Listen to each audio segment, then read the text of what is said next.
found TonyBasilio.com, home of the Tony Basilio Show. In just a few minutes, we'll be right with you with another award-winning, action-packed edition of your Tony Basilio Show.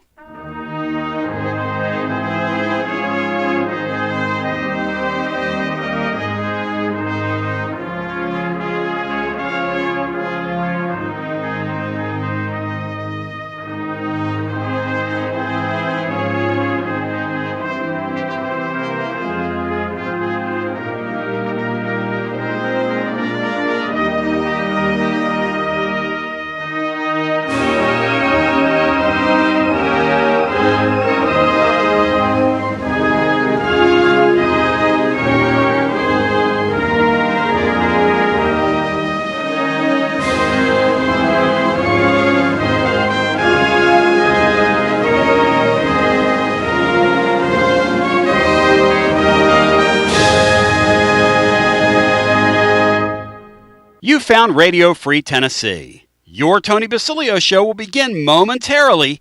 Keep it locked in right here at TonyBasilio.com and on your Tony Basilio app. And hey, do us a favor. Spread the word.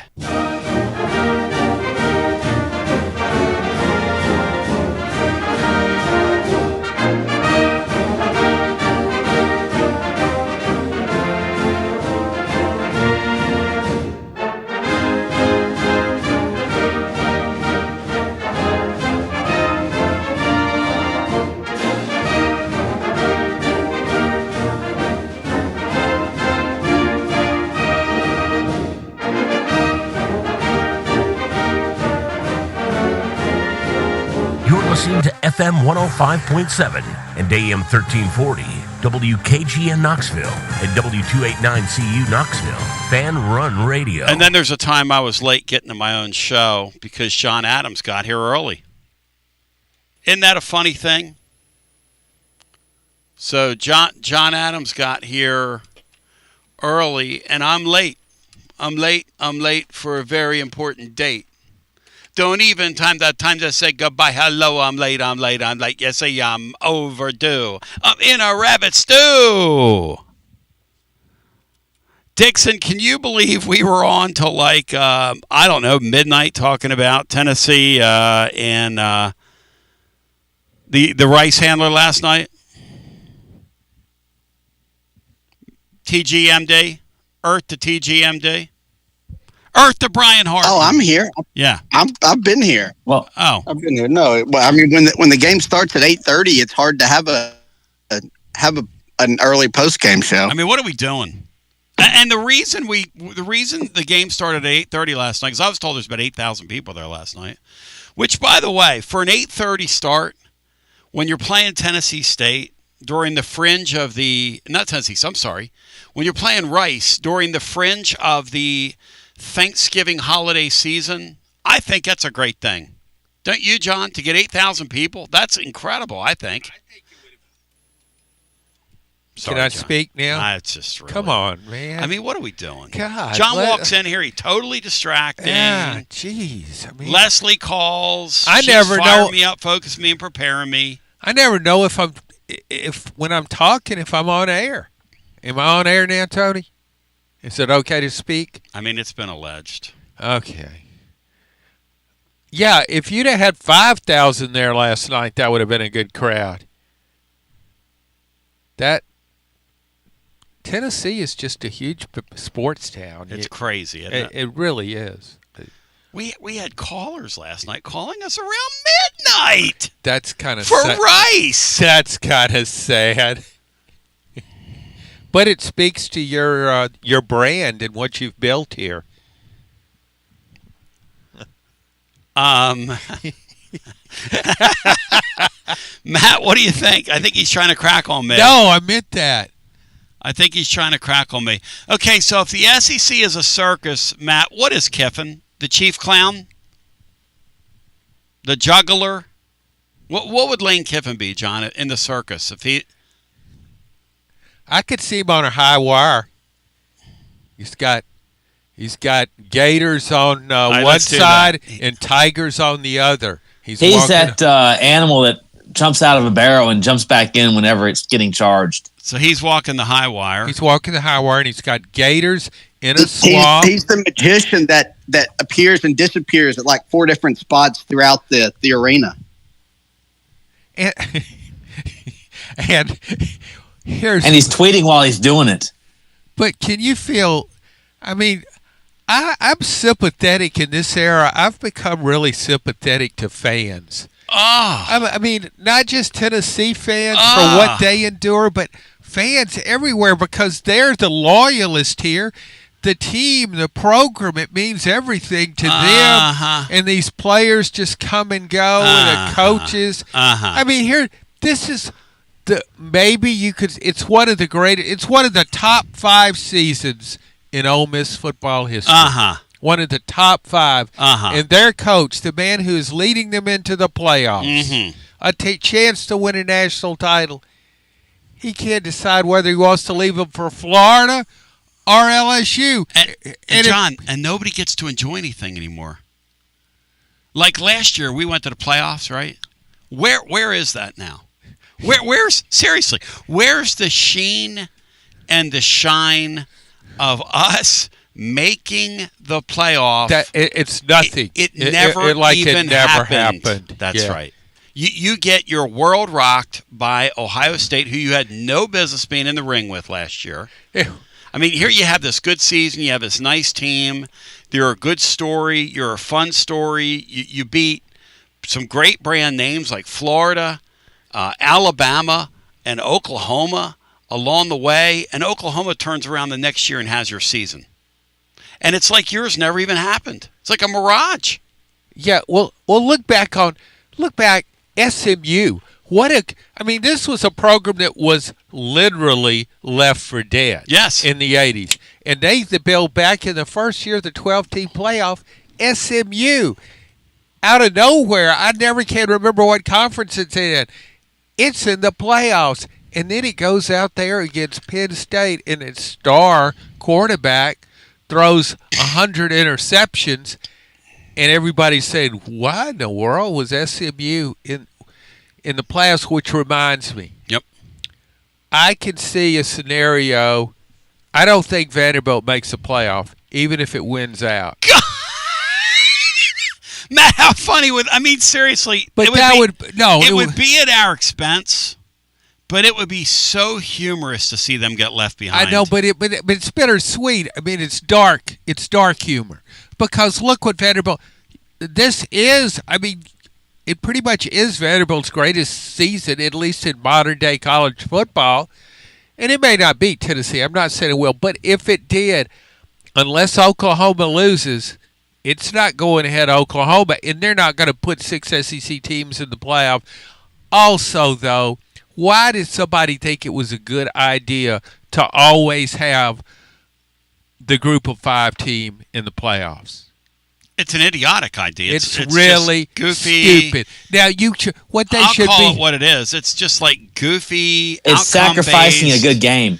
Yeah, there's only 11 games, and one of them's going to suck. It's symbolism over substance, Bri. It's what it is. Well, you could have had it. Sorry, it would be fine if it had access. It has access. A super team could emerge, and it just blows through the regular season, beats a couple of Power 4 teams, and you say they should have to be ranked in the top 10 legitimately to get a bid. They should have to have some criteria at least the top 15. But so who is going to get in? I know this is not James what Madison. we wanted. That's ridiculous. Well, James Madison. I didn't do it. But what about South Florida? Well, this Comrade Golish guy keeps losing. They've lost 3 games now. They're done. Keeps worshiping. I know. Negative keeps worshiping him. Tells me, all the fans tell me he's the missing sauce on Heupel, and he's this and he's that, and he goes out and literally chokes. And he totally blew the Memphis game. And he totally blew the game. But he's this and he's that. But at and least we're gonna worship him. And at least South Florida. Expecting Comrade to beat Navy's a big ask. Yeah, Matt. They're underdogs in that game. See, man, that's pretty sweet to me when one of the academy service schools beat somebody like that. Yeah, I love that quarterback. So great. I know, but here's the thing: a team like South Florida that played Miami, Florida, beat Boise State, all those games. It's really kind of proved itself. So it should have, but you, well, it's not even. They just really. How much thought do you think they gave this playoff? John, they are including that group of 5 thing because they're trying to pretend like they're equals. I mean, that's what they're doing. It's the dumbest. Listen, in a perverse kind of way, I'm sort of glad we're out of it because that would be us sitting there at 10-2 and not going, John.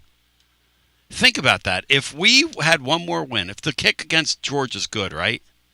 We would be sitting there with a loss to Oklahoma and a loss to Alabama. We'd be playing for the last 2 games. And guess what? Because Oklahoma beat us, who would go? See how good you are. Well, do the math. We would get left behind. No, not if you beat Georgia. You would know. They would have Georgia's spot. Tennessee, I don't know about that, guys. Yeah, well, if Georgia, they would have the same record in the head-to-head win. Yeah. Now they don't make that the be-all and the end-all. That head-to-head. That's part of the equation because you could get one team beat one beat another. Kind of. There is a chance, I guess, if Oklahoma at 9 well, you talk about Texas. We talked about that. I don't see Texas getting in. At 9-3, even though it beat Vanderbilt. But Oklahoma at 9-3 with its schedule, if there were a 3-loss team to get into me, it would be Oklahoma.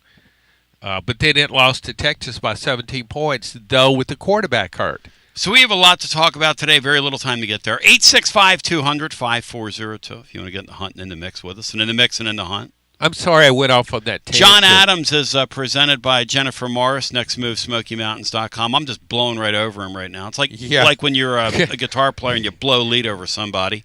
Do you feel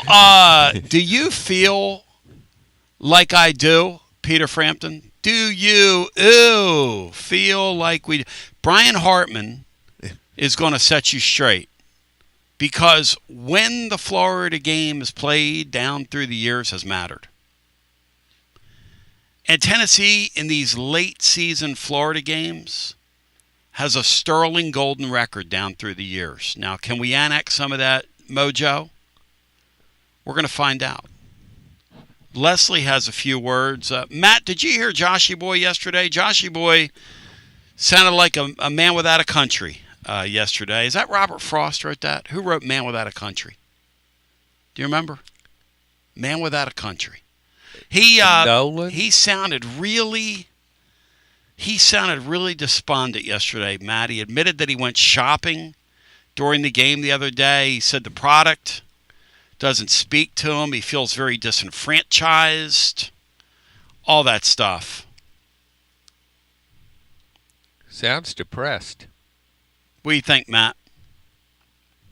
It was kind of surprising to hear. I was a little surprised Big Josh is checked out on this season. It's people were really ragging on him over on YouTube. They were really going. I was defending him. Wait, where's his heart on his sleeve? That's why I said I know his heart. Is this Joshy Boy? No, Big Josh. Oh, Big Josh is the guy with the accent who drives his truck, and he's a great guy. And then you got Joshy Boy, who we call him Bada Bing under wing, Joshy Boy. So you got two Joshes here for the price of one. You're kind of flashing back to your roots there, aren't you? One of my roots. Bada Bing. What do you think of this sports gambling thing and the fact that the mob's still alive and well in New Jersey? Never mind. I don't want to get you started on that. No. I'll tell you what let's do. Let's get some call. Let's do this. We'll get a timeout. Matt, people misunderstand. They think Josh checked out on the Vols. What Josh is saying is college football is losing me because it's not college football anymore. Do you think he speaks for others, Matt? Or do you think that is do you think that's something that college football ought to be careful with? What do you think, Matt? No, I think it's growing, and it is something the sport's got to be careful about. We've made it a playoff or bust sport, and I think that's very unfortunate. I mean, we were just talking about how making the playoffs last year kind of doesn't mean anything, which totally overshadows the home wins against Alabama and Florida, and then winning at Oklahoma in their first league. Like, all that stuff is kind of pushed to the side because, you got beat in the first round of the playoffs, and this year you're not in the playoffs, and you have fans checking out when you have two pretty big games here coming up. So I know it's definitely very real, and it's, I don't know if the TV numbers are what they are, but I do think that there's a good portion of the fan base that created the sport and just is so passionate for the sport that aren't that way as much right now. I think he's right. It's a growing concern, I think. And they better be careful, because this whole thing, and we'll talk about it on the other side, because John's right. There's another element to this we haven't talked about, because I think it's part of the huge growth of the deal, but it could come back and bite this thing before it's over. In the meantime, Leslie, stay there, and our other callers stay there. And Brian Hartman's got news for you. News that you can use, which will be on the blog tomorrow. Reasons to feel good about this game. Brian's going to share it on the other side, and then we're going to continue. John has another reason for concern. And listen, the drama around college football, the circus around it, the fact that Lane Kiffin is somewhere between the bearded lady, the juggler. He's walking on the wire right now. Does he fall on the LSU side of the AstroTurf? When Carl Wallenda walked across Veterans Stadium in 71, when they opened Veterans Stadium, the locals there were screaming, "Jump at him," in the 700 level, John. They didn't have an ambulance down there. They had a hearse for effect, which is pretty great. Do you remember the Wallendas? Do you remember how they used to walk? Just totally insane. Crazy people. They're absolutely crazy. He died in Mexico City on that show. That's incredible. I think, Real People, whatever the show was called. The guy died doing a stunt down in Mexico City, walking across from one side to the other, and a taxi cab hit him down below after he fell off his wire. So enjoy that with your scrambled eggs today. We'll continue with more on the other side as we come back. John Adams on a Tuesday, ladies and gentlemen, after this. Living Vol fan, make Alumni Hall your one-stop shop for all your Vol fans on your shopping list this holiday season. There's nothing better than getting your favorite Tennessee gear under the tree. Picture it, a nice polo shirt, a new hoodie, something for the man cave. Pop in and see my friends at Alumni Hall. Best selection of Tennessee gear. Alumni Hall, 3 Knoxville locations. Bristol, Johnson City, Murfreesboro, or online at alumnihall.com. It's easy to have a big orange Christmas. And happy holidays from everyone at Alumni Hall. The ultimate volunteer shopping experience. Alumni Hall. Preparing food for a big gathering can really take it out of you. That's why you need to call Calhoun's and check out their selection of party platters. Whether you're hosting a party for the big game, a reunion, or just an everyday gathering, a Calhoun's party platter is next level. Choose from Calhoun's always excellent chicken tenders, fly with Calhoun's wings, or boneless wings with a variety of dipping sauces, award-winning next-level melt-in-your-mouth barbecue ribs, or delicious spinach artichoke dip, or get one of each. Plus, if you're doing burgers or sandwiches, Calhoun's has lots of side dishes like spinach Maria, baked cinnamon apples, Smoky Mountain baked beans, or creamy coleslaw. Available in pints, quarts, and gallons. And to finish things off, pick up one of Calhoun's great desserts to go, including homemade cheesecake or key lime pie. Calhoun's, simply your go-to party headquarters. With 9 locations all over East Tennessee, you can order online and just pick it up. Calhoun's, one of the Copper Cellar family of restaurants, along with Chesapeake's, Copper Cellar, Corner 16, Cherokee Grill, and Smoky Mountain Brewery. Eat local, eat good. When it's time for your next move, you want to get your precious belongings from point A to point B with your peace of mind intact. That's why you need to call my friends at Gouffon Moving and Storage, East Tennessee's moving legend. Gouffon Moving and Storage has been helping East Tennesseans move since 1887. That's 138 years. 5 generations. That's even longer than the Dooley, Jones, and Pruitt era combined. Gufon Moving and Storage are pro movers, serving Knoxville, surrounding areas, and interstate moves too, both residential and commercial. And we'll provide you with personalized service that other corporate movers simply cannot. We know how to move all types of items. We pay careful attention to our clients' valuables. Your satisfaction as a customer is our absolute priority. As the oldest continually owned and operated family moving business in the United States, when it's time for your next move, it's Gufon Moving and Storage. And storage, it's secure and vaulted. Our newest offering of commercial storage logistics, we offer receiving, storage, and delivery services for all your business logistic needs. See more at Gufon.com. That's Gufon.com, or check out the link at tclub.team. When it's time for your next move, East Tennessee's moving legend, Gufon Moving and Storage. Life never stops moving. And between the 30-minute commutes, daycare pickups, weekly soccer practice, Tuesday night yoga, X number of coffee runs, and that weekend trip to Grandma's, you're racking up the miles. What you need is a tire that can keep up. A tire designed for doers. A tire that's going to last. Like the exceptionally long-lasting Michelin Defender tire. With an 80,000-mile warranty and the safety and comfort you expect, you can forget all about the miles ahead and focus on getting to your destination or conquering your to-do list. Fleet Tire, I-275 exit 1B at East Woodland Avenue in Knoxville. That's Fleet Tire, I-275 exit 1B at East Woodland Avenue in Knoxville. Fleet Tire. Inward Half is committed to the game and the memorable moments that happen in between.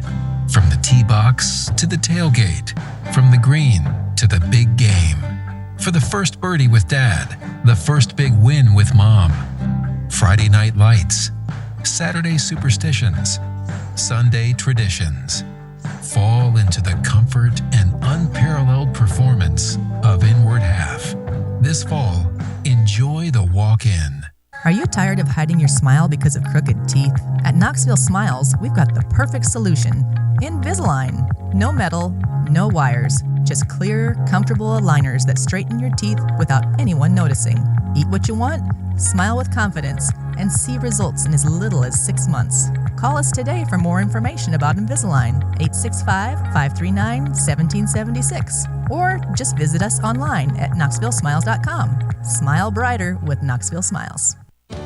Out-of-town law firms have been swarming into East Tennessee lately. From Memphis, Chattanooga, and Birmingham, they've stormed into the area. Wouldn't you rather do business with a local firm? You know, a true neighbor. Marcos Garza and the pros at the Garza Law Firm are just that. There are neighbors and friends that support local causes year-round. The Garza Law Firm works to serve you professionally on criminal matters, injuries and accident matters, and Social Security and disability filings. The Garza Law Firm is here for you at garzalaw.com. The Garza Law Firm. Let us help. Something not working right? Got a problem with your heating or plumbing? Right now, Pipe Wrench Home Services is making it easy to fix it fast with 50% off any HVAC or plumbing repair. Whether your HVAC needs some persuasion or your plumbing needs repaired, our certified technicians will be there right away to get you fixed fast. Have other plumbing or HVAC problems?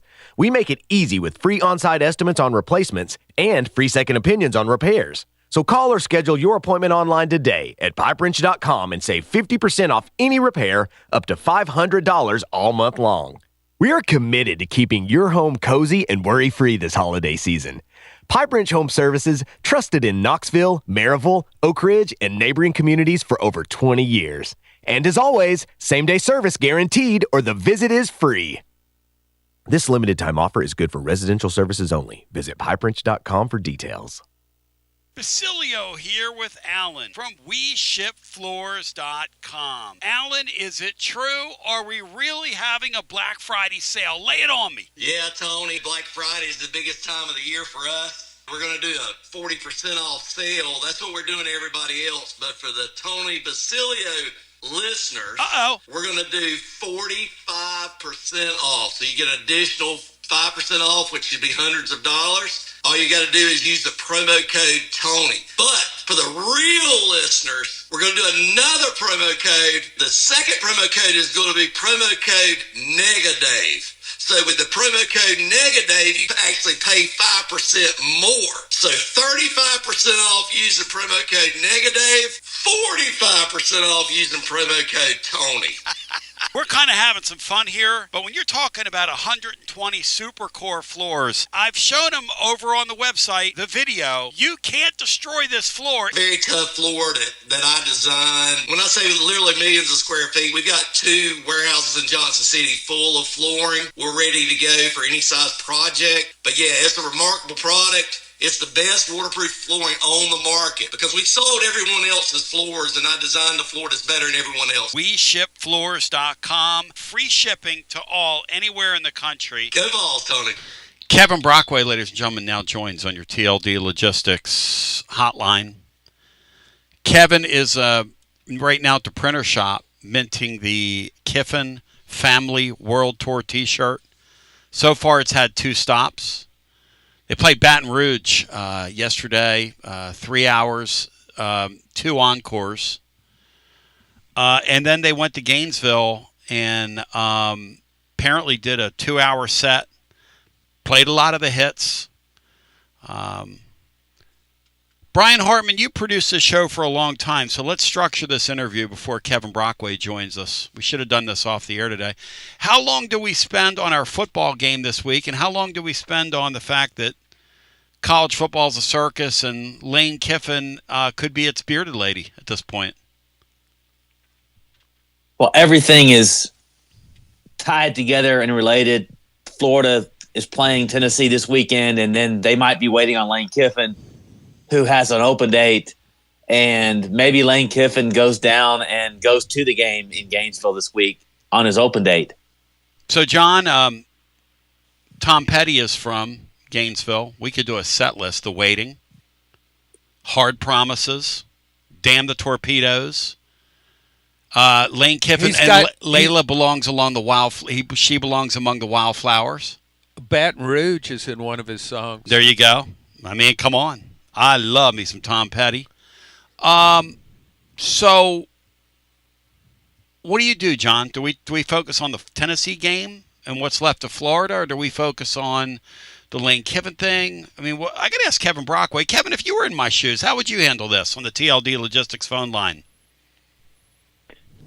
I mean, yeah, you got to talk about Lane, and you got. I would split it even, but you know, as far as what's going on here, you know, I was at the game in Oxford on Saturday night, and there is, I think, you know, last week, you know, there were some reports that were thrown out that were absolutely false, that were ridiculous, like he wasn't going to make an announcement on Sunday.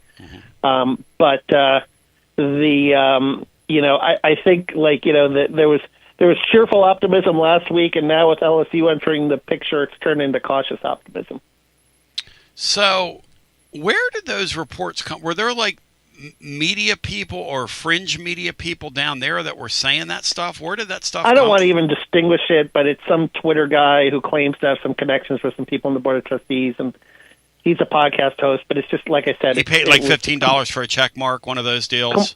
Yeah, completely ridiculous. And, you know, look, he's not going to make an announcement until the Egg Bowl. I think we know that, at least. And who knows, I mean, with the college football playoff, although you hear different things about Keith Carter giving him an ultimatum, or a deadline with regards to that. Yeah. But yeah, I don't see anything forthcoming. You know, Thanksgiving weekend will be crazy, but until then, this is kind of the calm before the storm. And we're a week and a half away, John. Can you imagine? And in the middle of that, Tennessee's got to play a very pivotal game for them. And then you wonder how checked in or checked out Florida is at this point. But the Lane Kiffin thing is a total circus. Kevin Brockway of your Gainesville Sun joining, and the Gannett Florida Network. And Kevin does an excellent job, and he's been really gracious to us down through the years. John, where do you want to go with this? Hit it.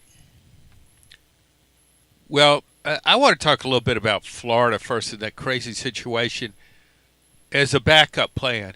Here's a coach. I've got a recommendation for a coach. If Lane Kiffin goes to LSU or stays at Ole Miss or goes to the NFL or just gets out of the business altogether, is Jim Mora at Connecticut. I think he's a really good coach. He won at UCLA, which is a hard place to win. UConn was 10-50 in the last 5 years before he was hired. 10-50. Hey, Matt Dixon, is John off his meds today? What do we got going on in here, Matt? I mean, I've asked him. I'm not sure if there's something in the air in the studio, but you both seem a little off, especially you, Tone. No offense. Tim, What? yeah, Tim Moore would be a pretty hard sell of a fan base. I think to me, all I'm hearing about the plan B is either Eli Drinkwitz or Jed Fish, and Jed Fish is a guy who was a GA under Spurrier. Dish. You know, he's had some success the last few years at Arizona and Washington. He's another offensive guy who has a proven track record of top 5 offenses in this conference. He might be the fallback option, Jed, and would be somewhat of a palatable hire because of his Spurrier ties, I think. Jim Morrow, googly, he wins. No, listen. Here's the thing about it, though. Today, you gotta sell whatever that term is. You gotta win the press conference, whatever the thing is, whatever that saying is. Well, it's kind of a shame. Why don't you? If you're down to Eli Drinkwitz, then go after Josh Heupel. He would be a better pick than Eli Drinkwitz. I don't want to lose our coach to them, John. Well, I'm speaking from a Florida perspective. I'm not saying he would go, but he would be a better hire than Eli Drinkwitz. He would, but I think it's a matter of who's available. I mean, and the reality of it, who could Florida get? I was wondering if Franklin was kind of waiting, but then, he obviously made the announcement yesterday with Virginia Tech. And there's some rumblings he's actually waiting on Florida State too. And, maybe Norvell bought himself another year with that win over Virginia Tech. And if they get bowl eligible, and FSU's in a worse financial position where they don't have the money, I think right now to buy out Mike Norvell. So I think I think, like I said, I think those are really some of the guys. I mean, I know, another pipe dream candidate that's been mentioned is Lincoln Riley, but I just don't see him leaving USC yet, even though it's been really up and down for him out there in LA. But those would be, possibly some of the plan Bs if things don't work out with Lane. How much interest is left with Florida right now of this season? The fan base, people around you. The players obviously played hard the other night. After, I'm going to tell you a quick story. We had Bobby Wilder on the show last week, who's Tennessee Tech. They've done a great job. They'd won like 17 in a row. Just a completely resurgent, great story. And it was ironic because they were getting ready to go play Kentucky. We were going to get him on anyway. But he said, hey, I'm watching the video from last week. Yeah. And he says, an aside, and he's just a very out loud guy. He said, I got to tell you, he said, Florida's quit. He said, they had no interest in being there. Just when you're a coach and you watch that, you almost kind of get the cold shakes. And then they went out and they played really hard. Kevin, explain to me the dichotomy between the Kentucky game and the game at Ole Miss. What was that? I think they said it was better practice and better preparation that week. And maybe, the hangover from the Georgia loss, perhaps. But, Kentucky, you turn the ball over 4 times in the first half. DJ Lagway is a bad half, and it's been a bad season in that regard, and it gets away from you. I thought Ole Miss, they took care of the ball better for one. But, yeah, they did. They played with an edge in that game, perhaps because of all the Kiffin speculation. Heck, maybe some of them felt like they were auditioning for him. You could say that, right?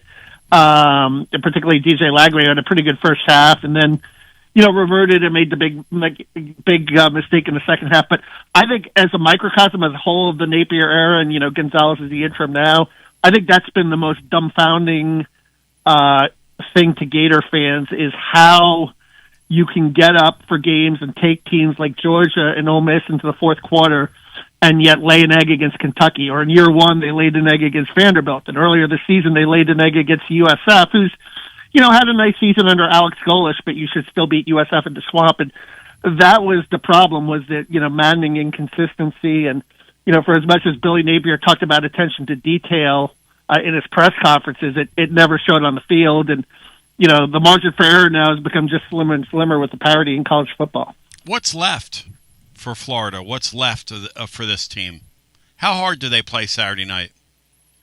Well, I think they'll get up for Tennessee and they'll get up for FSU because it's their two rivals. That's what they're talking about. They're going to honor Urban Meyer before the game for the College Football Hall of Fame. And, Billy Gonzalez obviously, got his career start under Urban going all the way back to Colorado State. So there'll be a little emotion in the stands for that. And you're coming back to the Swamp and you're playing in front of your fans. And listen, I mean, there is a history, right? And if Tennessee's going to break it, this should be the year to break it. They've lost 10 in a row in the Swamp. I mean, you have to go all the way back to Casey Clausen beating Ron Zook back in 2003.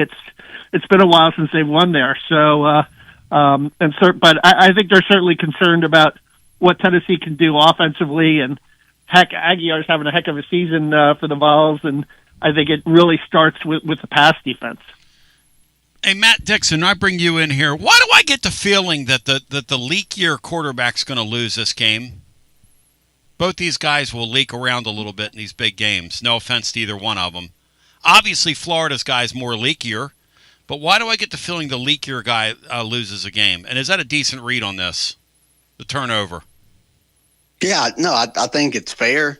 Whichever quarterback plays best is his team's more than likely going to win. Neither team does anything exceptionally well. I guess Tennessee's offense is probably the best unit on the field, but Tennessee's defense is probably the worst unit on the field. So I just don't. It's hard to see Tennessee stopping Florida a ton, but they create turnovers, which is the one thing that Lagway's probably struggled with more than anything. Yeah. So. But turnovers are always kind of a luck wild card deal in every game. You see Oklahoma didn't force turnovers all year, and then was like +3 in games in Knoxville and Tuscaloosa. So, but the quarterback play will go a long way to deciding it. What is it? And which team can be more balanced and run the ball, because both teams have pretty good running games, I think. So, Kev, Joey has this thing where he just kind of throws the ball up for grabs every once in a while, which was the book on him at when he was doing his thing at App State, and he's got kind of this gunslinger thing, but he'll throw like punts up in the air almost. Lagway does some crazy things on a football field, like crazy things. What gives with him? Why is he so different than the guy we saw last year? Is it health? Well, I think it begins with health, Okay. and not having the off-season reps, not being able to develop, and Billy Napier talked about mental reps, obviously, but he still struggles with zone coverages, making reads. Sometimes, his footwork, doing those sidearm throws. Sometimes he thinks he's kind of cute, like Patrick Mahomes a little bit, but that's sometimes when he gets in trouble, when he doesn't throw the ball fundamentally sound. But he's got a good arm, and Gonzalez is having him run a little more, and he hasn't been bad, and in regards to when he does do a design run, he can be okay, and I think he's gotten probably a little healthier as the season has gone on. And you saw some of that old flash of that deep ball when he threw that touchdown to Sturdivant in that Ole Miss game. So I think he's just been up and down, but the turnovers, 13 interceptions, that's the most in the SEC. Only 12 touchdown passes. And he really hasn't shown that dual threat ability until recently, the last few games. But Jaden Baugh is a nice player. Look, he's going to be, he's got a shot to go over 1,000 yards, and he'd be the first Florida running back to do that since Kelvin Taylor in 2015. I think they lean heavily on him in the run game. They're beat up at receiver right now. Vernell Brown, the third, their best freshman receiver, is probably still questionable for this game. And they've lost Eugene Wilson and Dallas Wilson for the season. So they're really, depleted there as well in terms of all the injuries. They thought that was going to be a big strength, but the receivers haven't been able to stay healthy. As we visit with Kevin Brockway, we have a confluence of things going on here. I'm of the opinion if Tennessee doesn't beat Florida down there this year, I don't even know why we would waste fuel in future seasons. How prone are the Gators right now? How ripe for the taking are they in your mind? Oh yeah, no, I think if you're going to do it, this is the year to do it. Just because of the fact that I still think they're a pretty beat up team right now, and anytime you're playing under an interim coach and an interim staff, and you're a staff like Josh Heupel, I think you could probably exploit things a little better. Not saying that Napier was the second coming of Vince Lombardi, but he did have some qualities, coaching wise that perhaps could have been helpful in a game like this, or how he would maybe manage a game a little more conservative. I mean, these guys are a little more, they're letting their players play with a little more freedom, but I think that's why maybe you've seen some of the turnovers here and there. So it's going to be an interesting matchup. But yeah, I think that given how the season has gone, if you start the game well, if you're Tennessee, I wouldn't give Florida life. And Florida's defense does tend to play a little better in the swamp as well. So Miles Graham has had a really nice season at linebacker. He's been their best defensive player, most consistent all season. Had a great game against Ole Miss. So they've got some talent on the defensive end that even though they've given up some points and yards the last couple of games, where they can be dangerous, particularly at home. Kevin, I got a question here. What's the crowd turnout expected on Saturday? Is it going to be a sold-out full house, do you think? Are Florida fans selling their tickets? They haven't announced it yet, and it could be a sellout in name only, like you said, and but I think people will show up for Urban a little bit, and it's a night game, and it's if it's not too chilly and if the weather's good, I think people will still come out, and Florida's one of those fan bases that's exceptionally loyal, and maybe there's a buzz because they know a new coach is coming, and who knows, maybe they'll look for Lane in the stands or something. I don't know, but there'll be I think it'll be a pretty decent crowd, although, I wouldn't be surprised if you see a little more orange there, Tennessee orange, buying up some of the tickets. Kevin, what about this scenario? What if Lane Kiffin tells Florida he wants to be their next coach, but he wants to see this season through with Ole Miss? What would Florida tell him? I mean, if I'm Florida, I would wait, and I think they have to too at this point. I think they have to ride it out with Billy Gonzalez as the interim through the college football playoff. And I think you just, if that's going to create a little bit of, attrition in the class, and so be it, because I think Lane has proven. I mean, he's taken a Division II quarterback from Ferris State and turned him into one of the better quarterbacks in the SEC. He'll, you get him, whatever players you get him, he's going to coach him up. And if it sacrifices some talent on one recruiting class, so be it. You just have to, have your fingers crossed that it ends on December 20th for him, and then you can go from there. But I think that's something that it will be a fascinating decision to see if Scott Strickland, agrees with my assessment on that, or if they try to, go to a plan B, which I don't think would be popular with the fan base if Lane Kiffin was still out there. You know what's wild to me, Kevin? You and I have talked down through the years. There's such a passion there for football and not so much for basketball. I'm watching them in hoops last night because, the ESPN Plus thing or whatever. And good night are they good this year. Again, good night are the Florida Gators. They have a hell of a team again. And they... Go ahead. Yeah. I was going to say there's a lot of concern here about the backcourt, the guards and the shooting. I mean, the shooting is three-point shooting has been abysmal, but they do have an unbelievable front court, probably the best in the country. Oh, my gosh, man. Yeah. Because that Howell kid is taking the Hawk, however he said, the kid from Pennsylvania, has taken an unbelievable step. I'm watching that last night, and I'm going, because we have issues here in the backcourt as well. But I think that's an issue across college basketball. Auburn has an issue with their backcourt, the shooting, and they came close to beating Houston the other night.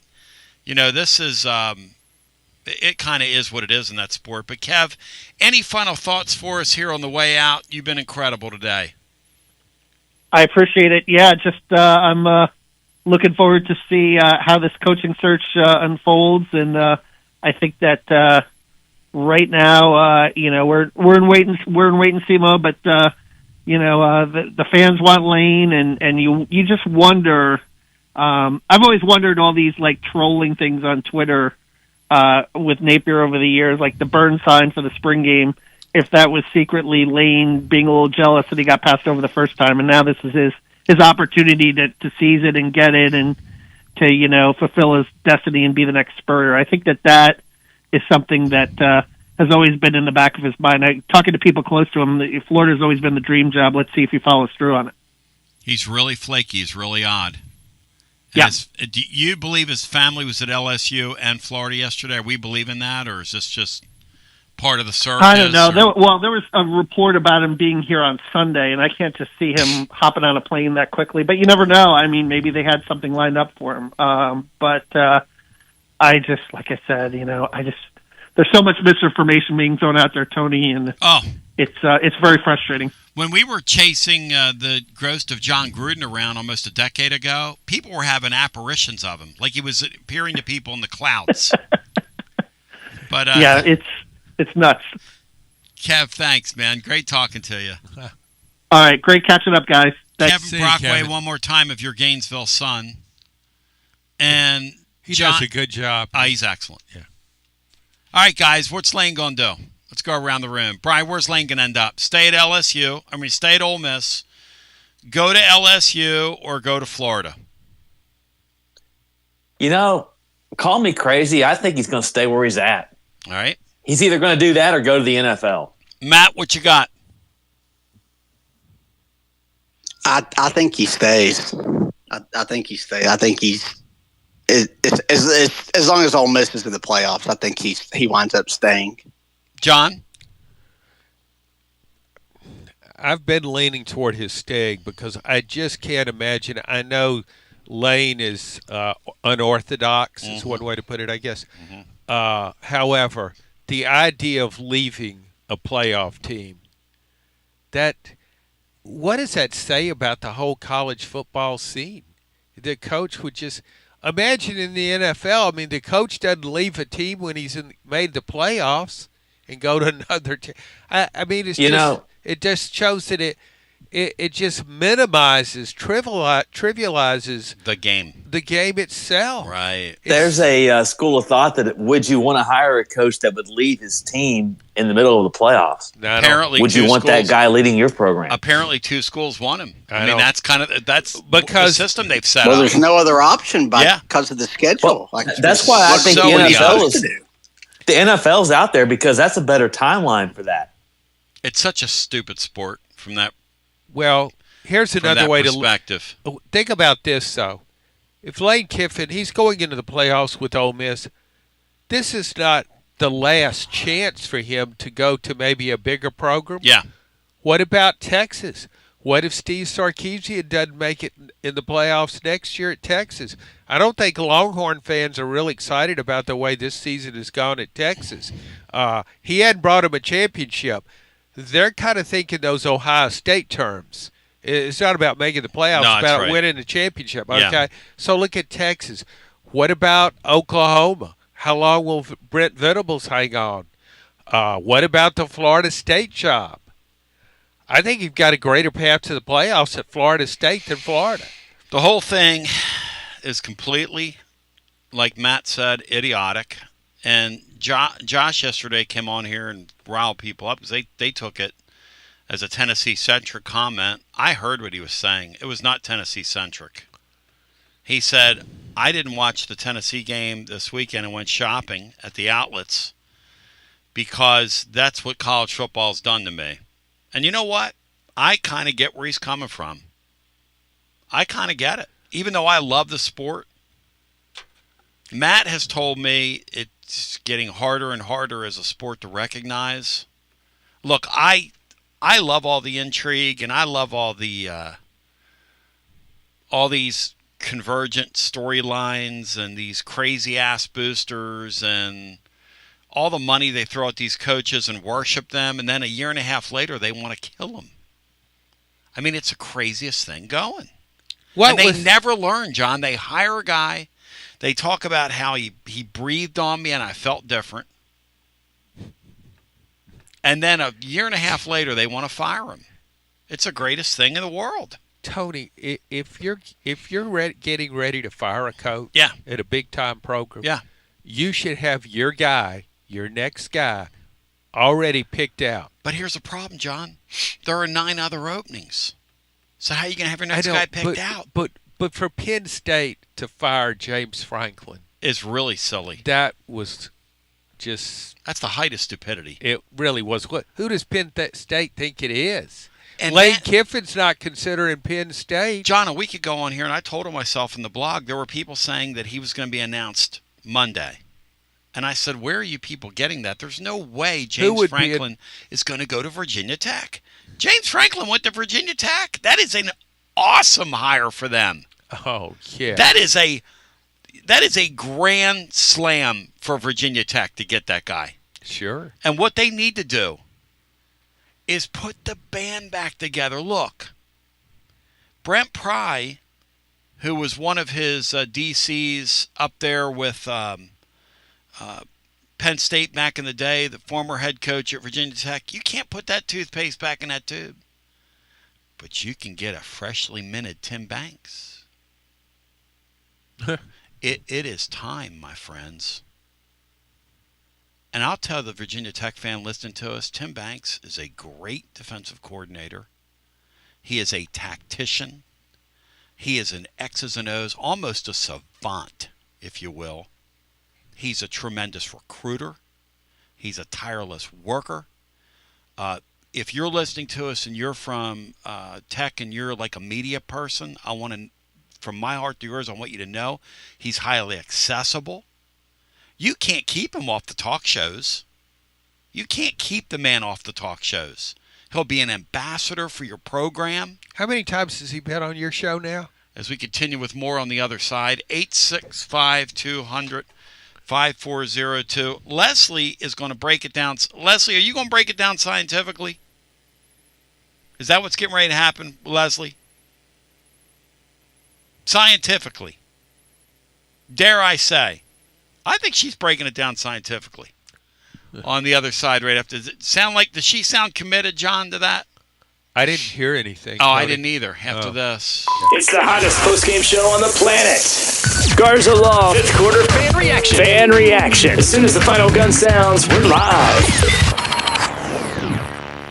Score a TD every time with T3 Vodka. T3 is Tennessee's premium vodka, handcrafted with passion, precision, and a whole lot of pride. T3 Vodka is taking the Volunteer State by storm. T3 Vodka, handcrafted in the majesty of the foothills of the Great Smoky Mountains, where quality isn't just a promise, it's a way of life. Filtered 10 times and 80 proof, T3 Vodka delivers a smoothness that's unmatched. This dedication to excellence has already earned T3 Vodka prestigious accolades. T3 is a 5-time gold medal winning vodka and the 2025 SIPS Consumer Choice Award medal winner. Whether you're sipping it neat or on the rocks or mixing up your favorite cocktail, T3 Vodka is your choice for a premium, award-winning experience. Score a T3 TD and ask for T3 Vodka by name at restaurants and wine and liquor stores today. Drink it neat, drink it right, drink T3 Vodka and score a touchdown every time. T3, Tennessee's premium vodka. Distributed by Athens Distributing Company. Please drink responsibly. When it's time for a fresh coat of paint, run, don't walk to Walker's Painting. Interior and exterior, Walker's Painting's been making it beautiful since 1999 across the Knoxville area. New construction, repaints, commercial, residential, free estimates available. And get this, mention you heard Walker's Painting on the Basilio show, 10% off your first job. Let's go! Run, don't walk to Walker's Painting. 865-688-1410. That's 865-688-1410. Walker's Painting, making it beautiful since 1999. Check out the ad at the blog at tclub.team. Walker's Painting. Hi, I'm Jim Simpson, owner of Simpson Meats. When's the last time you grilled a really good burger or steak? One your friends still talk about. Our goal at Simpson Meats is to make that happen every time you have a cookout. All of our cuts of meats, steaks, burgers, briskets, and pork are always fresh, flavorful, and sustainably sourced. We are family owned, so we know the importance of knowing how and where your food is raised. We have been putting quality first since 1888. Visit our butcher shop off Lovell Road or online at simpsonmeats.com. Okay, so we really need uniforms and equipment for this season. Can I trust you with that? Cool, I'll just order them online. What? Yeah, I'm gonna hop online and I'm gonna get them ordered. Hold up, that's not a good idea. We shouldn't just spend money on some random online retailer, okay? I mean, it seems pretty convenient. Trust me, it's a terrible idea. Let me simplify this for you. SM Athletics.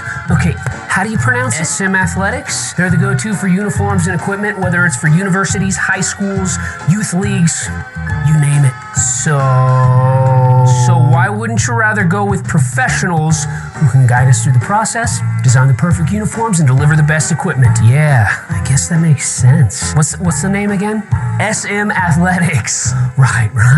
It's definitely smarter to go with a company that emphasizes customer service, fair pricing, and, of course, excellent products. Exactly. So, yeah, I guess it's settled then. For uniforms and equipment for all sports, it's SM Athletics.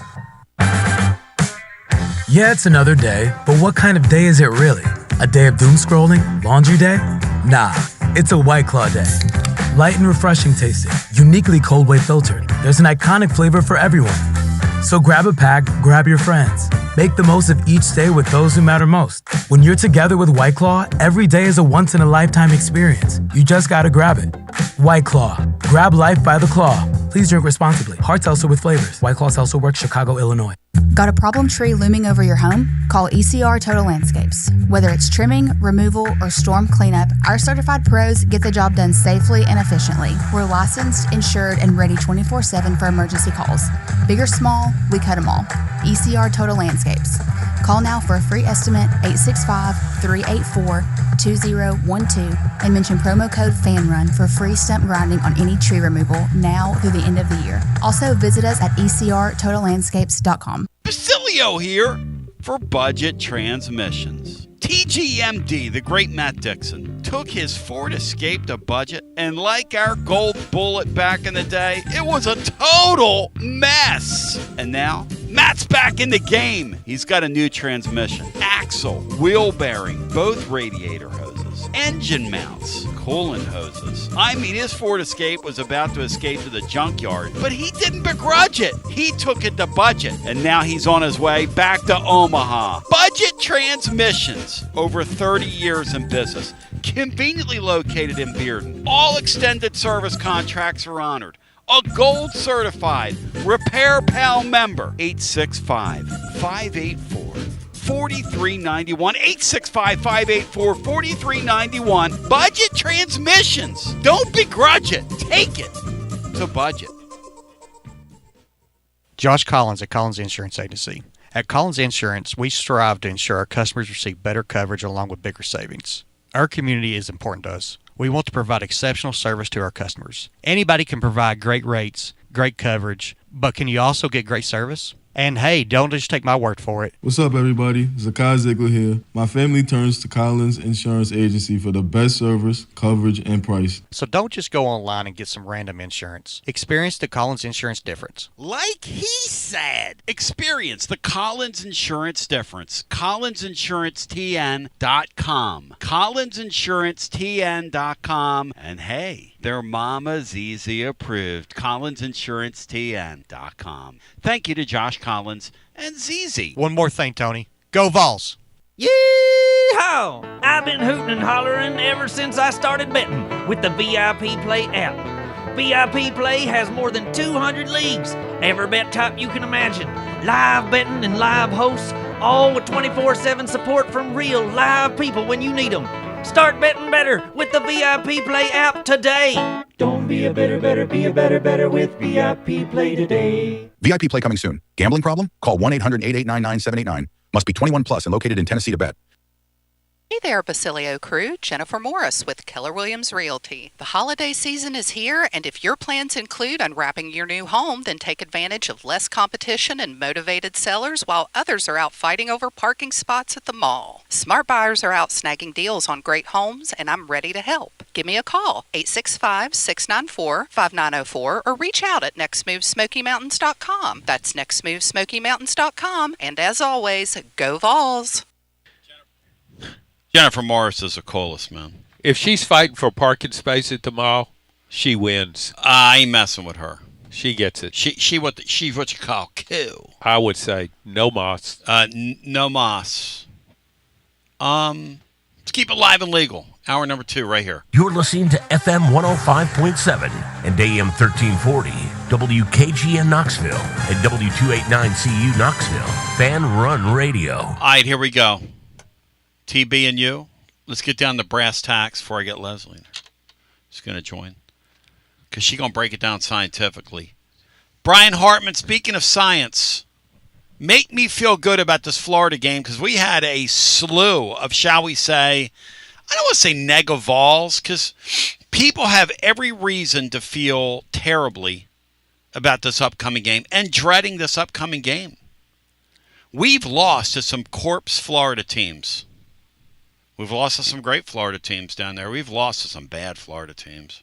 Is it a bad omen that Urban Meyer will be there for Tennessee? He never lost to the Vols. Oh, boy. They ought to let him Well, he's coach. not on the sideline, so he won't be coaching.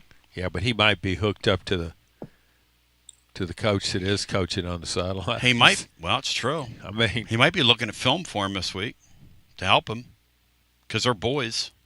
He was kind of his fixer. He would. That Gonzalez guy was his fixer. He used to go back and cover all the crimes up. Come on, John. No. I had a thought, but I can't say it. Yeah. So it was about you. Interesting. So, bada bang. All right, so You've probably fixed it. Your family's probably fixed a few things in their time. No, as you would say, no offense. Well, if some of you people like to comment on YouTube, we could either block you or erase. Never mind. Brian Hartman, share with me, if you will. Share with me, Brian, the good news, because this will run tomorrow at tclub.team. There have been 10 meetings between Tennessee and Florida that have taken place in November or December. And the first one was back in 1928. I covered the that last game. one was in 2020. Go ahead, John. No, I just said I covered that. He covered all 10 game. of them. Yeah, that was What's pretty good stuff. What's Tennessee's record, Brian, those games? They are 7-3. They won the first 5 in that scenario from 1928 through 1953.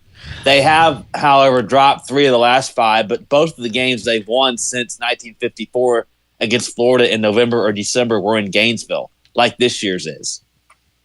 The only times they've lost there to Florida in this scenario is 1954 in Knoxville, 14-0. The Tricky Dicky game in 1969, 14-13. And the COVID year, which hardly even should count, they lost 31-19 at Neyland in December 5th of 2020, the COVID season. So that was under Pruitt. Yeah, that's Jeremy Pruitt, so that shouldn't count. The recent wins were they won there in 2001 in the game that was postponed due to the tragic 9/11 thing.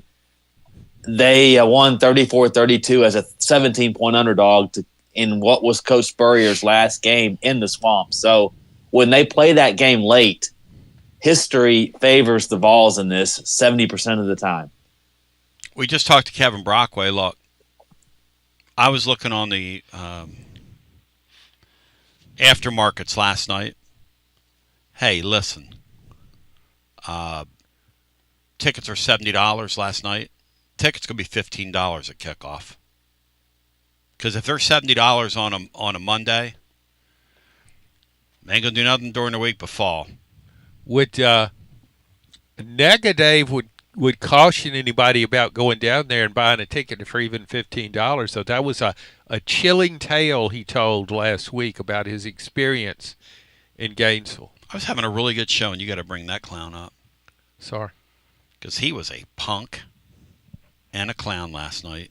He was great last week. That license. That story about him stealing the license tag. Yeah. But did he talk about the bad experiences in the Swamp too? Didn't he? Yeah. Or if I got callers. I'm having a bad caller confusion. I'm having a bad experience with him over on our YouTube comments. He just said it won't matter to Brian Hartman. It won't matter. That was his reply. He's just a total. Well, no, he's just big. He's a turd. I don't think you should refer to your callers that way, Tony. Matt, is that a bad thing to say? Or do I have a right to feel beaten down by him and exhausted of his antics? You probably shouldn't say it, but I totally understand where you're coming from. Exactly. I thought he carried the show last week when I was on.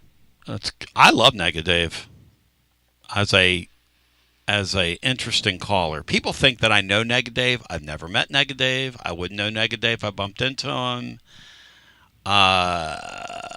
He kind of annoys me. He thinks our basketball team's going to go 500 in the league, which is kind of entertaining. But let's go back to our phones and get our next call in. Hi, you're on the air. Good morning, everybody. Leslie. So I did tell Tony that I was very fired up when I heard Josh's call, Big Josh, yesterday. I hope y'all are all doing well. As for the question, I think Lane stays. I told Tony this, I think, in an email. Lane's on his own personal redemption tour. So, y'all can call me crazy, but I think he stays. And in a couple of years, he could end up back at Rocky Top. His son, Knox, does not want to play for his dad. He wants to go to LSU or Florida, ironically enough. And I think Lane is on a journey where he's thinking of others instead of himself. So that's my take. I think he stays, coaches his team, and just, passes those opportunities up. But I've been wrong a lot, so that's my take. Leslie, do you usually look for the good in people? I try to, but I think for me in this particular situation, it's more of the spiritual side of things. I've read a lot of what he's said lately and seen some of his interviews, seen him saying the things. And I do consider myself a pretty intuitive person, and I think he's genuinely a changed man. So that's just kind of the angle that, I don't know him. I don't know anybody that knows him. That's just me looking from the outside in. So I don't really hate Lane like a lot of Tennessee fans do. No, I don't either. I respect that. It seems like almost since day one, he said, this is my dream job. But he's also said, I made a mistake. And if we're not allowed to make mistakes, then I might as well hang it up myself, Cause, he told me personally on the air when he was still the coach at USC, now he was getting ready to get fired, but in true Lane Kiffin fashion, when he was on here with us, he said, biggest mistake of my life I've ever made was leaving Tennessee, and I think about it every day. I regret that I did it every day. And I have regretted it. And I do think, I know he keeps in touch with people in our community because people have shown me text messages. And I know he has a great affinity for this place. And I know that a cycle and a half ago, when the job came open, he was trying to get involved with it. And I know he holds this place in really high esteem. And I do think that he has changed. So I agree with that. It's going to be really interesting to see, though, what he does here, because the pull of those two jobs, and here's the thing about Lane Kiffin. For years and years and years, John, we've been on here, nobody would take him seriously. But now, all of a sudden, he's the belle at the ball. Like, several hiring cycles happened at several different places, but now, all of a sudden, John, Lane Kiffin's the belle at the ball. Isn't that an interesting thing to think about? It really is, and the fact that he's so in such high demand when he really hasn't won anything. That's right. That's kind of intriguing. That's the other side of it. But it's his. I think a lot of it is his game day charisma, the image he has. He's flamboyant. Yep. High scoring offenses, good quarterback. Yep. And he loves taunting other coaches. He's got that Steve Spurrier model He's got that Steve Spurrier model, and that would be the main reason I would think he would go to Florida, because that was his guy. That was Steve Spurrier. He loves Steve Spurrier. I remember when he was here, he said that. But does he want to follow in those footsteps, or does he want to stay at Create Ole his own Miss thing. and become a hero who will be remembered for all time? Even if he does end up leaving, he will be the one that took them to the modern day playoff. And they have, I mean, other than Ohio State, Ole Miss had as good a chance as anybody, in my opinion, in the field to take the whole thing. So he has a chance for a redo. You know, I mean, was he going to win here? We don't know, but I mean, he had a real opportunity and he gave it up. So I think he stays. And if he stays, it sounds like, you know, Florida maybe they're going to move on. I don't know, but I would take him back at Tennessee all day long. So I'm probably just wishful thinking, but I did tell Tony, you know, off the air when he said, "Who is this?" I said I wanted to speak to Big Josh's comment. So if y'all give me a minute, I will. No, go for it. So anybody question Big Josh's dedication as a fan? They don't have orange blood running through their veins. Me and him are the same, and I know a lot of times he agrees with my calls, and, you know, I've never met him. I wouldn't know him if I passed him on the street, but I think we probably grew up a lot the same, you know, blue collar. I could never go to games as a kid. We couldn't afford that. We lived too far away. But for me, my granddaddy JC, who was a World War II veteran, taught me about the Tennessee Vols and the Lady Vols. I will never forget all the stories he told me about seeing Coach Summit when she played high school ball. He went all over West Tennessee watching her play. He helped out at Waverly High School when my mom went there, and then continued, and he saw Coach Summit come play there, and he knew greatness in an athlete when he saw it. And so he followed her. He kept up with the Lady Vols all through, you know, as long as he was living. She outlived him, but that's how I was raised. And then also the football team, my first game was with my granddaddy JC. And I've talked about it a little bit, but it was September 25th, 1999.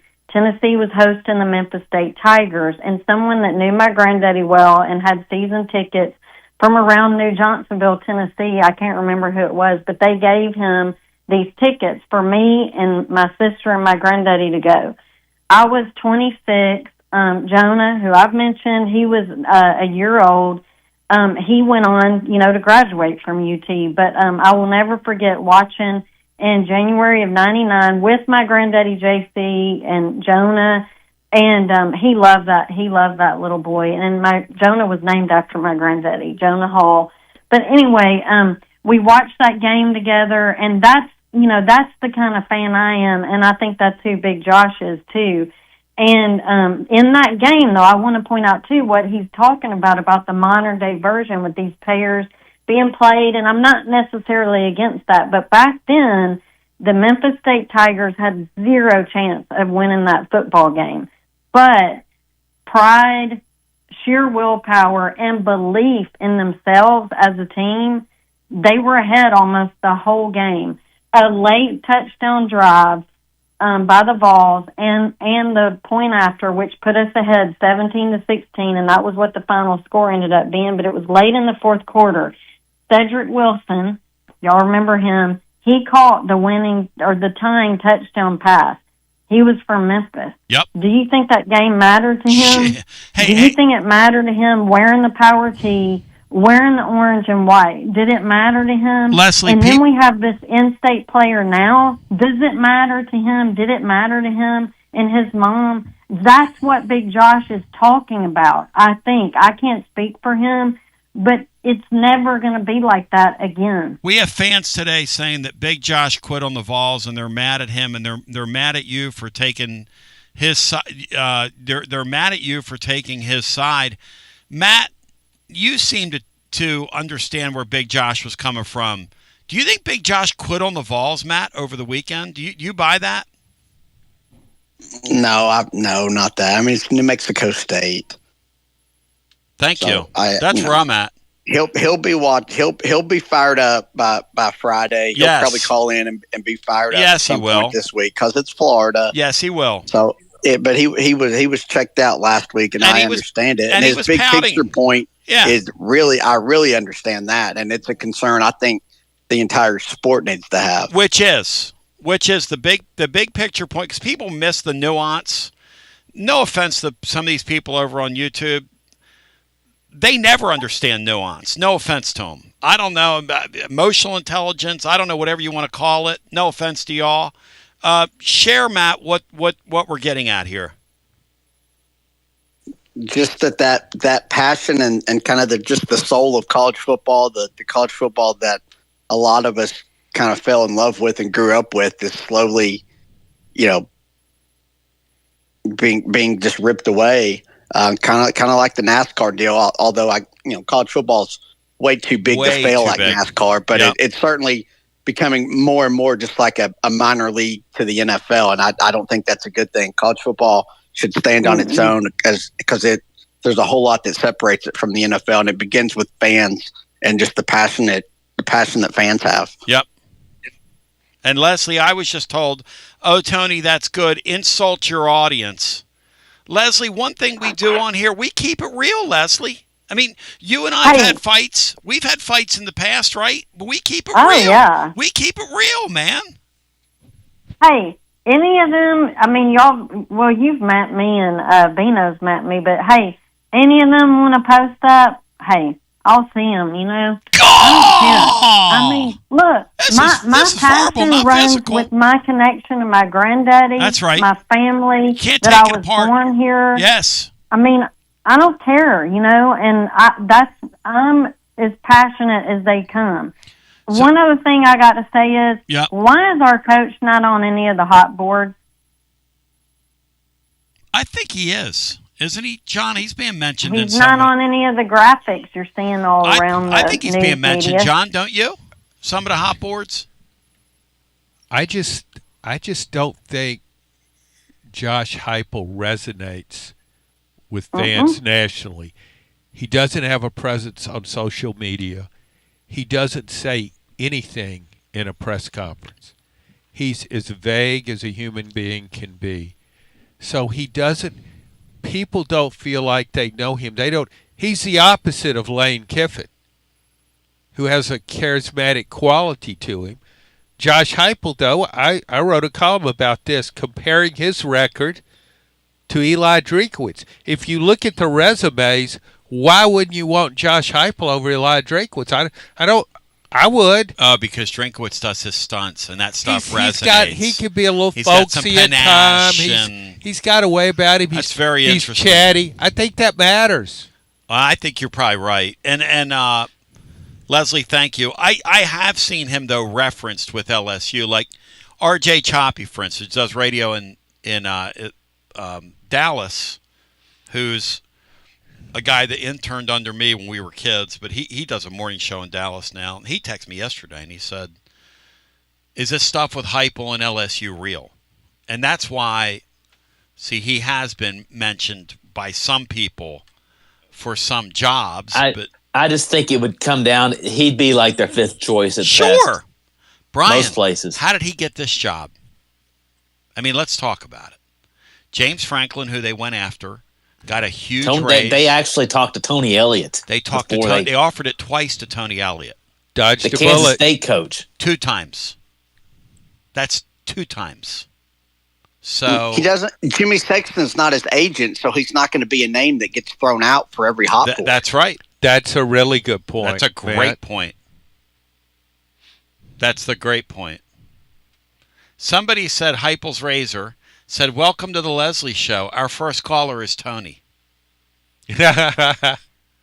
Are you encouraging that, John, by laughing at that? It was funny. On your TLD logistics phone lines, let's go back to the phone. See, Leslie in Maury County. Even you, you emotionally unintelligent losers on YouTube can pop us every once in a while. I'm just kidding, y'all. Hey, welcome in. You're on the air. No, you're not. Yes. Tony B, what's going on? It's Rod in Clarksville. Rod, how we doing, brother? Hey, it's hard to come behind Leslie, dude, because I can feel her compassion, and of course, I love what Big Josh said yesterday too. Really? I do agree with it. Yeah, I People agree with are his really passion about it. because people think he quit on the team, and that's not what No. he was saying. He was saying this sport is changing so quickly in front of my face that I don't recognize it, and that's okay. That's okay to say that. I honor that, man. You know, Tony, I'm sitting here in my room and I'm looking at this memorabilia that I have of Travis Stevens, and I got them all in frames and everything. And I talk to him all the time, and it's like, you know, he tells me, you know, there was nothing like that game in Florida, you know, giving Steve Spurrier his last loss. And he's like, you know, Rodney, we've done it for free. We didn't even get paid. We done it because we had pride and compassion about what we were doing. We done it for our coach. We done it for our family members, you know. And to see what's going on right now in college football, it's just like, it's wild. It's wild. But I do have 2 points I need to make to you and John, and then a point to Brian and Matt. To you and John, my point is, you know how we talked about, you know, our teams, you know, like in 2022 when we were winning and, you know, we had compassion and we didn't jump off sides and all these things. We just kept the ball rolling. It's funny how when we're winning, we don't allow a missed field goal to affect us. This season, we allowed the missed field goal in Georgia to affect the whole season. Because we haven't played with discipline ever since we've missed that field goal. Do you agree? Well, I think that was a high watermark for the team. Now, I think other things enter into that, but you talk about athletes being in a zone. It's so Tennessee's whole team was in a zone in that game, and that's about as well as this team could play. And I think what it really did, Rod, was it impacted the fan base even more than it did the team, because that game raised expectations. I don't know how many, not many times in all the years I've been following Tennessee has a loss raised expectations. But that was a case where it did, and I think people then thought this is a playoff team. I thought it was a playoff team. But you're right, we didn't see that again. You can go back to even the fumble where they had a chance to go up by 2 scores and they ended up kicking a field goal to go up 8, and then Georgia ties the game on an incredible 4th down pass. They haven't really been the same team since that. That could have been more so than, because if you stop those things, it doesn't come down to a field goal. And I'm thinking to myself mentally, if we would have stopped those things, I don't think we would have 3 losses or 4 losses. I think our season would have been totally different because we'd have had confidence after beating Georgia that we could beat anybody. And that's what our team is missing right now. I think that's what's going on. But my second point to Matt and Bry was, okay, let's just say, you know, you're a position coach at the University of Tennessee right now, and the pride that you have of, you know, wearing those colors. In 2022, when you would go to the grocery store with your family, you couldn't even get out of your car in front of Kroger and, you know, Food City without everybody running, you know, towards you and getting autographs. And of course, when you got in the building, everybody was getting autographs from you then. Imagine what it feels like now to pull up at them same grocery stores and nobody shows up in your face. Go Vols. 865-200-5402. You know, it's an interesting thing he brought up about the Georgia game and how cleanly Tennessee played and how they just haven't had that same, whatever that is. And you're right, John. They put it all together that day. But even then, they had those false start penalties that really hurt them. One of them was before a field goal, and these are controllables in your building.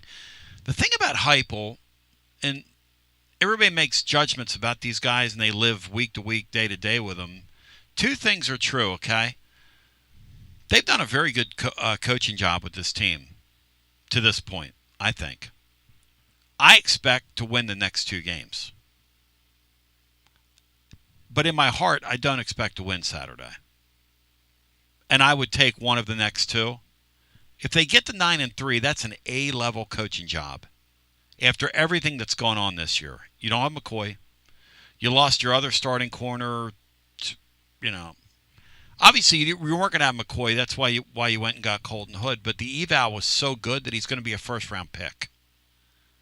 So that's a value.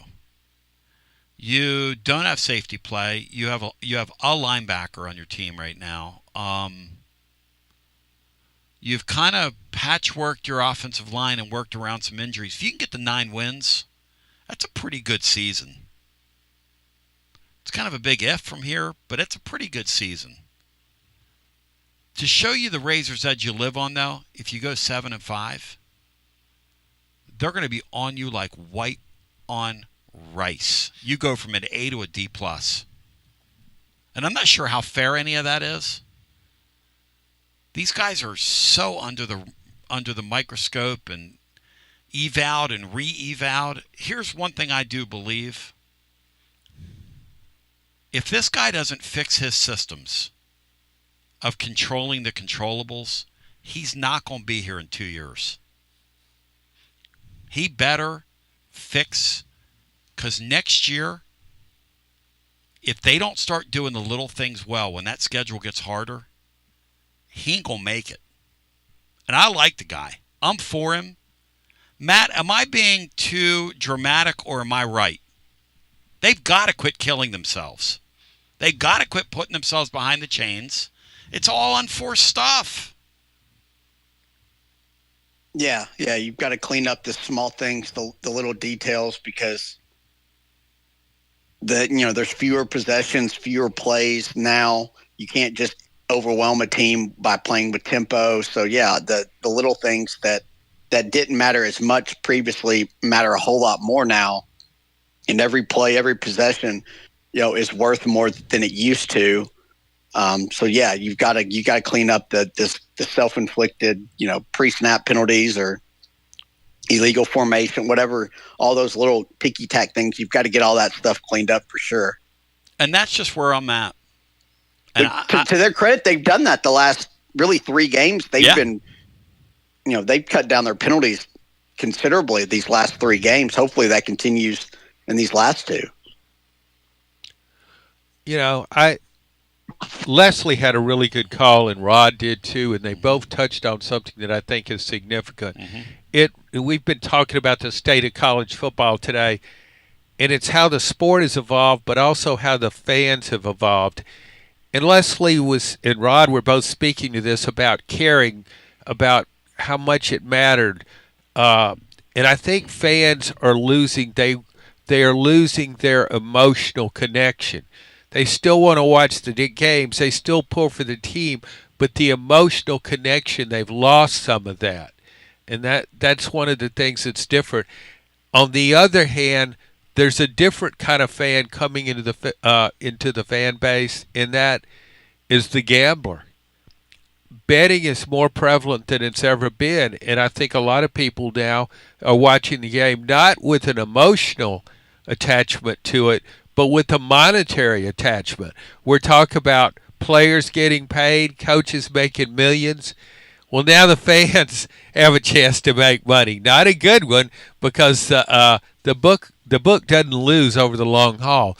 But I do think the whole thing is, we've got a different kind of fan base. Can still fill up Neyland Stadium, but I think it's in some ways a different fan. To the phones we go. 865-200-5402. John Adams presented by Jennifer Morris. Next move, SmokyMountains.com. Matt giving me hope. Maybe Tennessee controls the controllables this weekend in Gainesville. Because I'll tell you this right now. If you play sloppy and play slop ball down there, you got no chance. Kevin Brockway, who joined us earlier, so Tennessee's best bet's to get down there, play cleanly, knock them out in the first half, and just knock them out. And there was a path to do that. You can't beat yourself, though. And you can't get behind the sticks. And I hate to say this, but over on YouTube, Negadave reminds me that we committed 7 false start penalties against Georgia. Is that true? Is that right? in our building? I thought we played very cleanly. No, I remember some false starts. I couldn't 7 designate a number, but I remembered some false starts. 7? That can't be right. 7? Matt, is that right? Matt or Brian? Well, on that one driving for the winning field goal, they had a false start or two, a legal formation, whatever. I do remember that. Was it 7, Matt? And I think when they were up 5 and they had the ball after the turnover, they had a false start. Was it really 7 guys, or is he being like he is?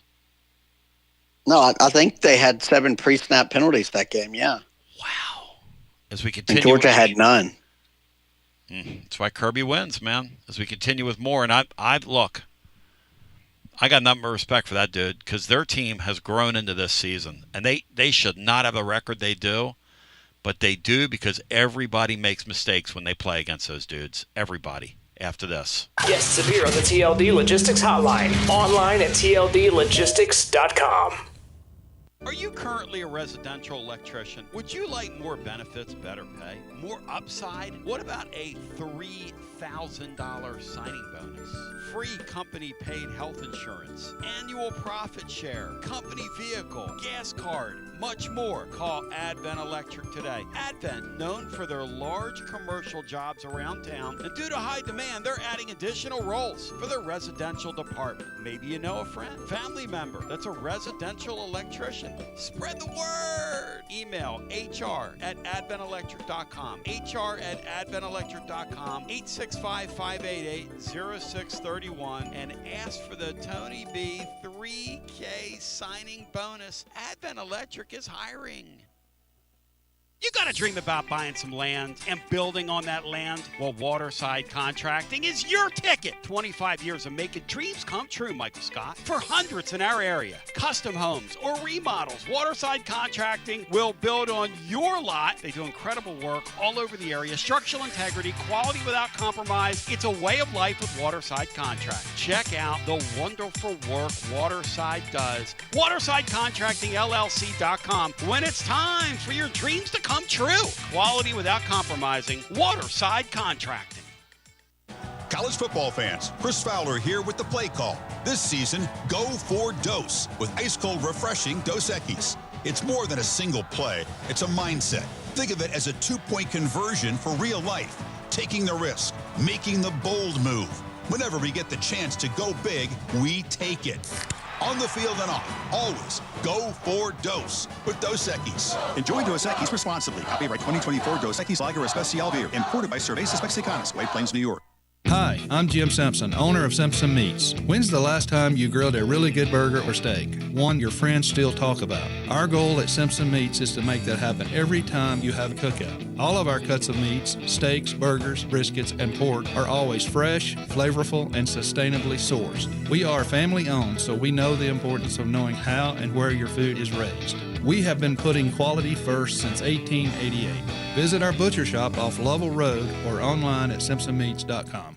Tony Basilio, and we are live once again with Chad Stockton of FC Alliance. And Chad, you're out there on the field, 100 strong here in Knoxville. Talk to me. What's been going on with FC Alliance now that the weather's heating up?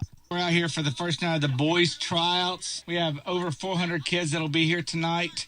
So a lot of exciting times right now for us. Our club team start at U9 and we go all the way through U19. We have over 1,000 kids that come from Chattanooga from the Tri-Cities that make all our teams and make this club what it is today. So we're excited about it. We finished the younger kids a couple of weeks ago. We just finished the girls last night, and now we're on to our older boys program as we speak right now. And we're blowing and going in the Tri-Cities. Tell me about it. We started FC Alliance North 1 year ago, and coming off the first year, we are the largest, most competitive club up in the Tri-Cities area. We just finished our tryouts last night.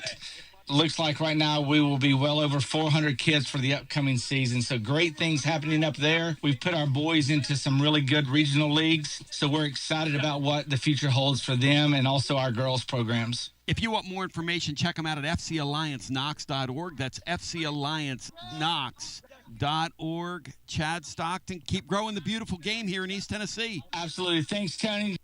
Tony Basilio along with the great Mark Griffin. And we're here to talk about our friends at Performance Medicine. And Griff, their slogan, stay educated, stay healthy. That's you. Wow. I really like to think that, Tony, and I'd like to give Dr. Rogers a lot of credit because I definitely want to stay educated and healthy, and knowing that he's putting the time and effort in to make sure of my care, I want to encourage your listeners to put the time to learn and become educated and get to know Dr. Rogers and see if it can help with your health as well. And there's a really, really easy way to do that. In fact, they've got their own YouTube channel. You can see Dr. Rogers for himself with his staff. It's called The Performance Medicine Show over at the Performance Medicine channel over on YouTube. Also, more information at performancemedicine.net. To our friends in North Knoxville, a brand new location over in Fountain City, now accepting patients. So many ways to reach Dr. Rogers. And like they say, stay educated, stay healthy. Performance Medicine, online, performancemedicine.net. Located in Knoxville's historic Old City, Barley's offers great food, live music, the best draft beer selection in town, and now your new favorite place to watch sports. Their indoor projector is perfect for any weather, and they've revamped their upstairs area with more TVs to take in all of the action. Their menu features hand-battered chicken tenders, juicy burgers, fresh salads, and the tastiest pizza in Knoxville. You can enjoy their happy hour drink specials daily from open until 6 p.m. Barley's Tap Room and Pizzeria. When it's past high noon, it's time for a vodka soda made with a vodka you've actually heard of. I'm talking White Claw vodka soda made with White Claw premium vodka. JB Smooth only drinks vodka soda made with the world's smoothest vodka.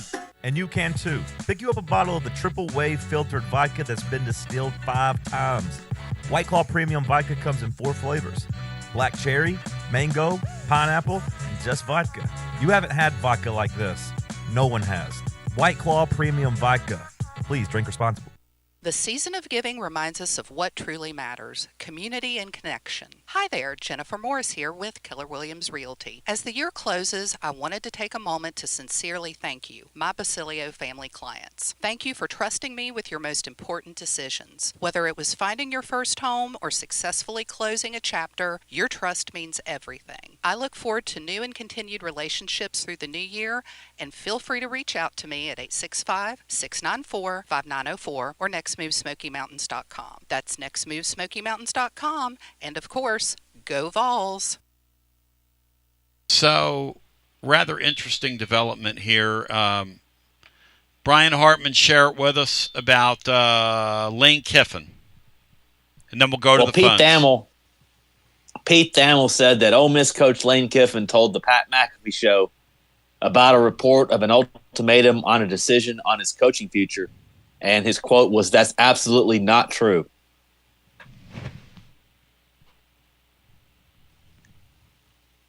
So there. Do you believe Ole Miss has told Lane Kiffin, John Adams, that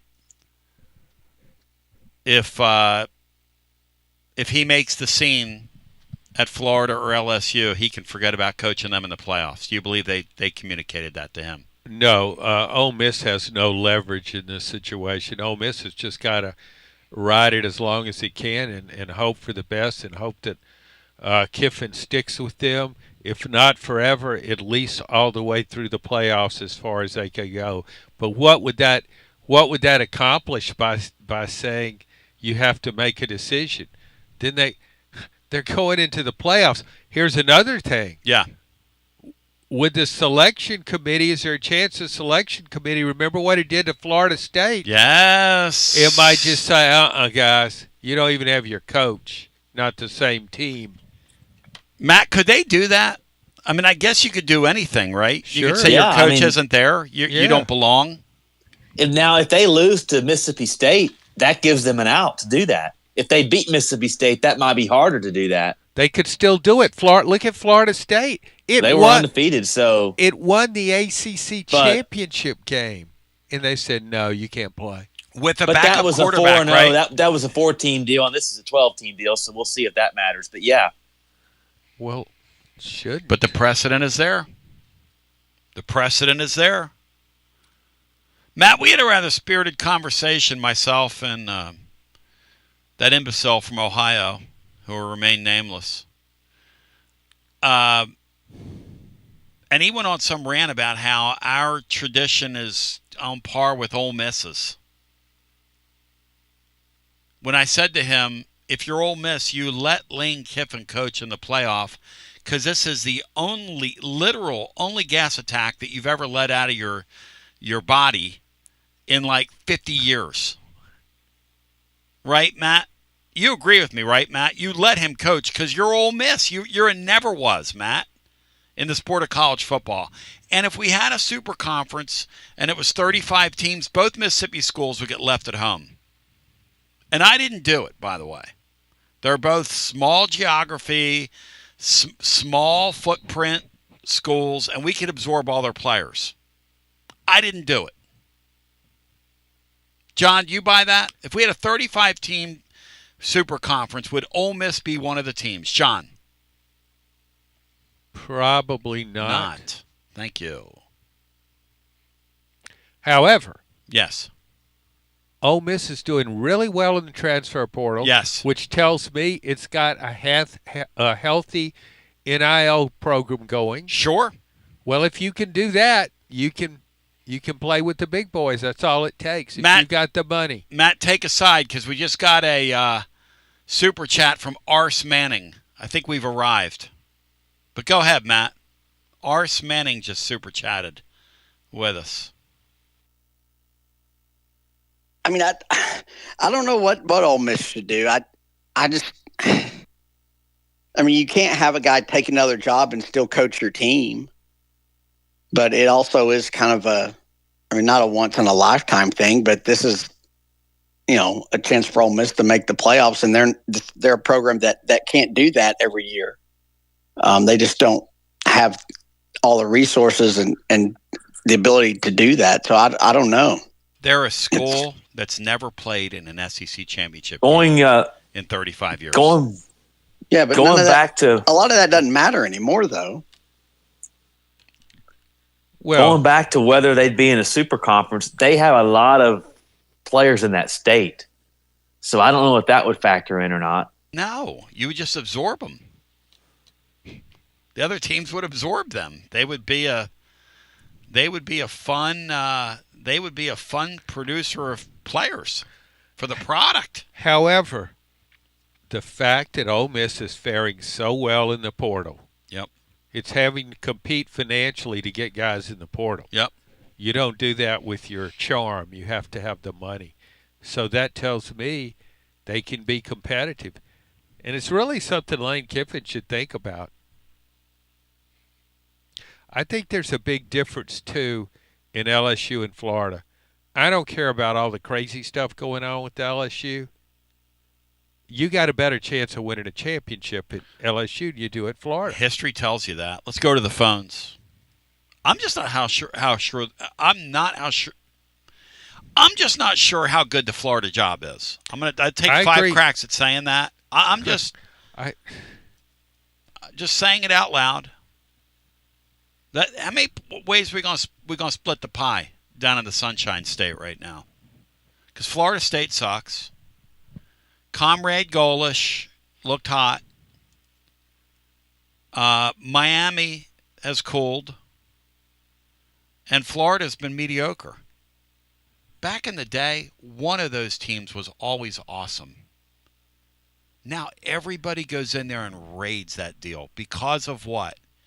N to the I to the L. And I'm not so sure how good Florida's NIL program is. You remember? I think the guy's name was Rashada. There was a quarterback. He says, hey, they didn't pay me. I just went back into the portal. They weren't organized. I think they were slow coming out of the gate. And I think if they'd had their house in order NIL-wise, I think Dan Mullen could have been successful there. Back to the phones we go. Somebody challenged me to name 35 programs objectively better than Ole Miss. That's not the point. The point is, if we redrew this thing, Vanderbilt wouldn't be in it. The two Mississippi schools would not be in it. That's not what I'm saying. You're missing the point. The point is, college football is going to a TV product. It's what it's going for. And an engagement product. And Ole Miss doesn't have a huge fan base. The huge fan bases are the ones that are going to get, with the huge footprint, the BYUs of the world, the Utahs of the world. Those are the teams that are going to be in the Super Conference. You're missing my point. Back to our phones we go. Hello and welcome in. You're on the air. Tony, this is Taylor, representing 4 generations of listeners, 3 generations of callers. It's a sad day when college sports, it's all about the endowment. It's all about the NIL budget. And that's the decision Lane Kiffin's going to make. If he was smart, there'd be like a net promoter score for fandoms, fan bases, to see how engaged they are, how much they're donating to the university, and what their NIL pocketbooks have, because that's what it's all about today. And Big Josh was right, Tony. He didn't do it. It's not his fault, but Big Josh was right. And if you give me a little latitude, when diehards like Big Josh, become complacent, college athletics are at a very dangerous fork in the road, my friend. One fork is Danny Dollars looking to sell me $750 commemorative bricks. Butch Jones would be very proud of Danny Dollars. It's also mercenary portal rentals. I don't want to even call them players. They're mercenary portal renters going to the highest bidder, Tony. That fork also shows you greedy transactional agents playing teams and players against each other, just seeking their bonus. Guess what? Unless players are moving around playing at 4 teams in 4 years and coaches are moving every couple of years, those agents don't make the big payday. Yep. It's all about instability for the agents. You're right. Instability enriches those people. It enriches Jimmy Sexton for sure, man. Tony, the common fan is figuratively getting squeezed to death, not only trying to pay for their family to attend a game, but they're also using a word you use incorrectly many, many times, but I still love you, Tony. They're literally getting squeezed to death trying to enter and exit the stadium because the VIPs get the premium gates, Tony. Danny Dollars always looks to squeeze more revenue when he can. Tony, the historic G10 parking garage, which has songs written about it and has the best vantage point in all of college sports, in my humble opinion, is getting demolished for an entertainment venue, Tony. This isn't the Battery. When is Danny Dollars going to start selling crypto vault bitcoins to raise money? That's probably next. I bet I have an email in my inbox from Danny Dollars. Tony, again, Big Josh was right. He didn't do it. It's pickup sports. College athletics is pickup sports. It's who's ready to wear the jersey for the highest price for the next few months. There's no player loyalty. There's no more bleeding orange, Tony. Didn't we enjoy those 2 guys? But we enjoyed those 2 guys from Ole Miss last year. They made our baseball season. Yeah, Tony. Right. And I saw one of those guys joke around about guzzling beers and he needed to hit a home run when Tennessee was down by 8 runs. Do you think he bleeds orange? He bleeds green, Tony. It's not GBO. It's GBG. Big Josh was right. He didn't do it. GBG. It's a travesty. I'm out. 865-200-5402. Strong call. Taylor. Yeah. Here's the problem. Outstanding. The problem is that some people aren't ready to go there and agree with these folks and are holding on, and some people look, and I'm caught in the middle because I still love it. Well, don't you think some people But are scared to even think about Sure. where it's going? Sure. And they would rather not think about it. And I do think, Matt, that the Danny Whites of the world are going to exhaust our fan base if they're not careful. I think Danny is a tone-deaf guy who doesn't understand where he stands right now. I'm just telling you, he's not amusing. And if they go 7-5, people are going to be less amused with him, Matt Dixon. That's getting ready to happen. Danny's level of amusement, he doesn't know that either, Matt. He does not know it by the way he conducts himself. He doesn't know it.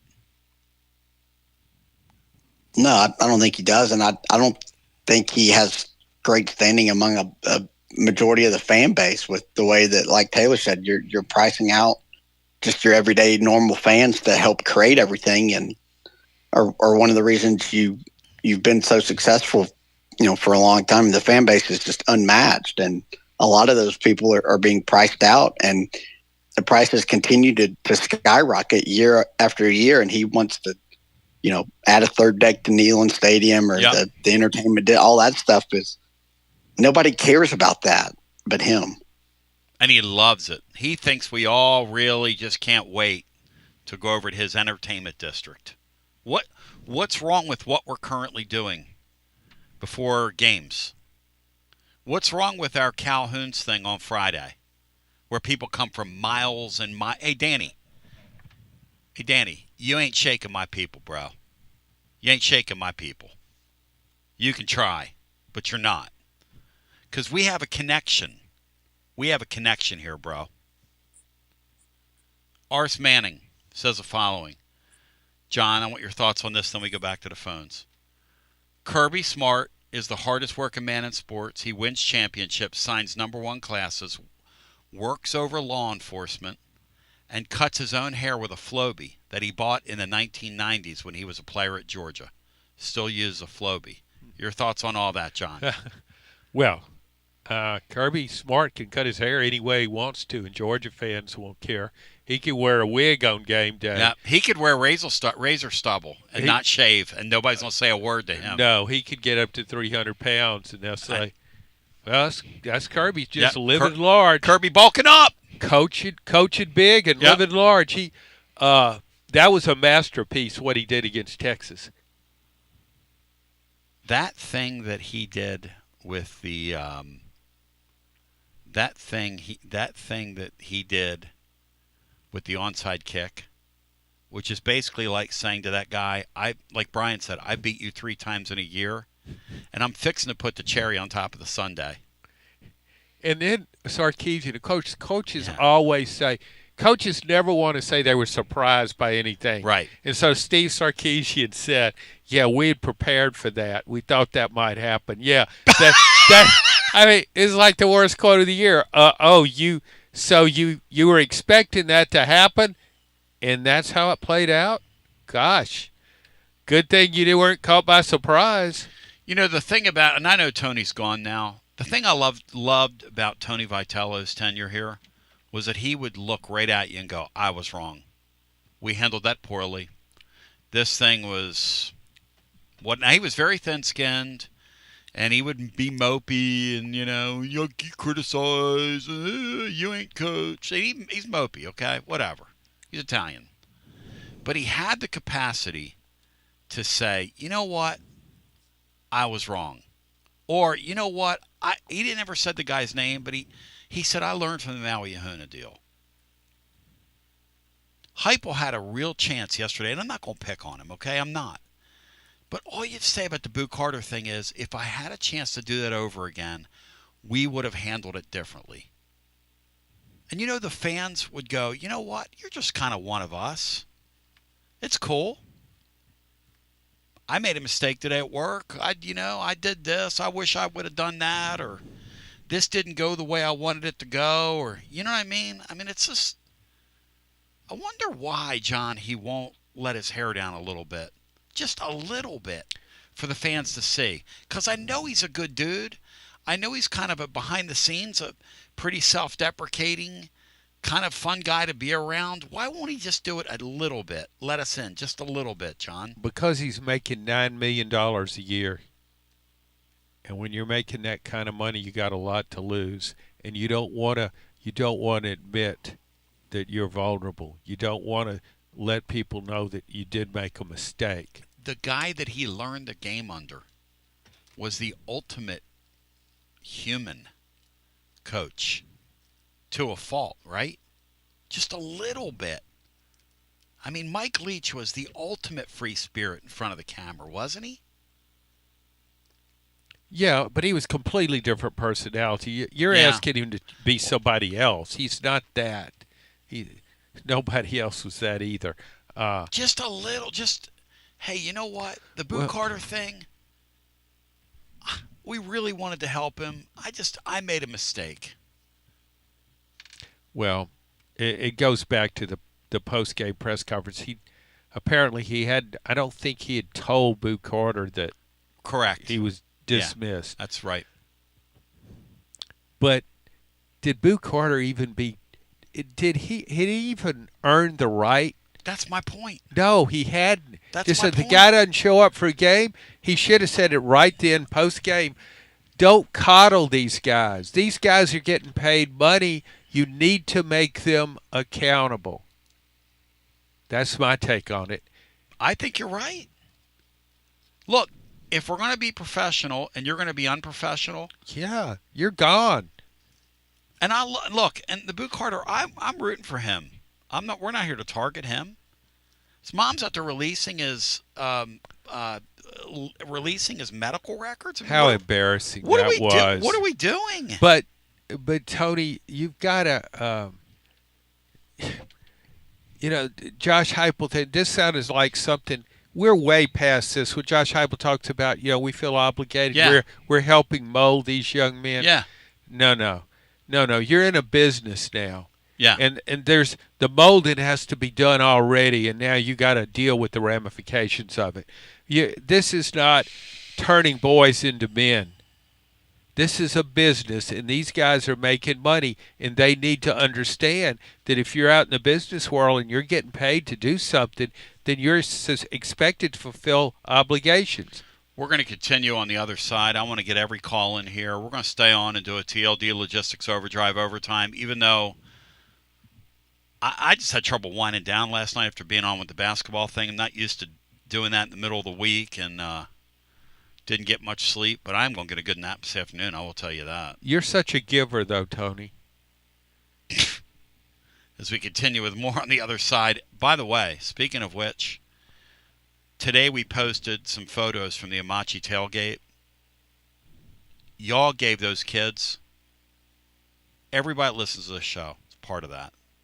Because when you listen to the show and you support what we do and you support the advertisers, and you've helped us grow down through the years, you allow us to do the types of things in the community that we do.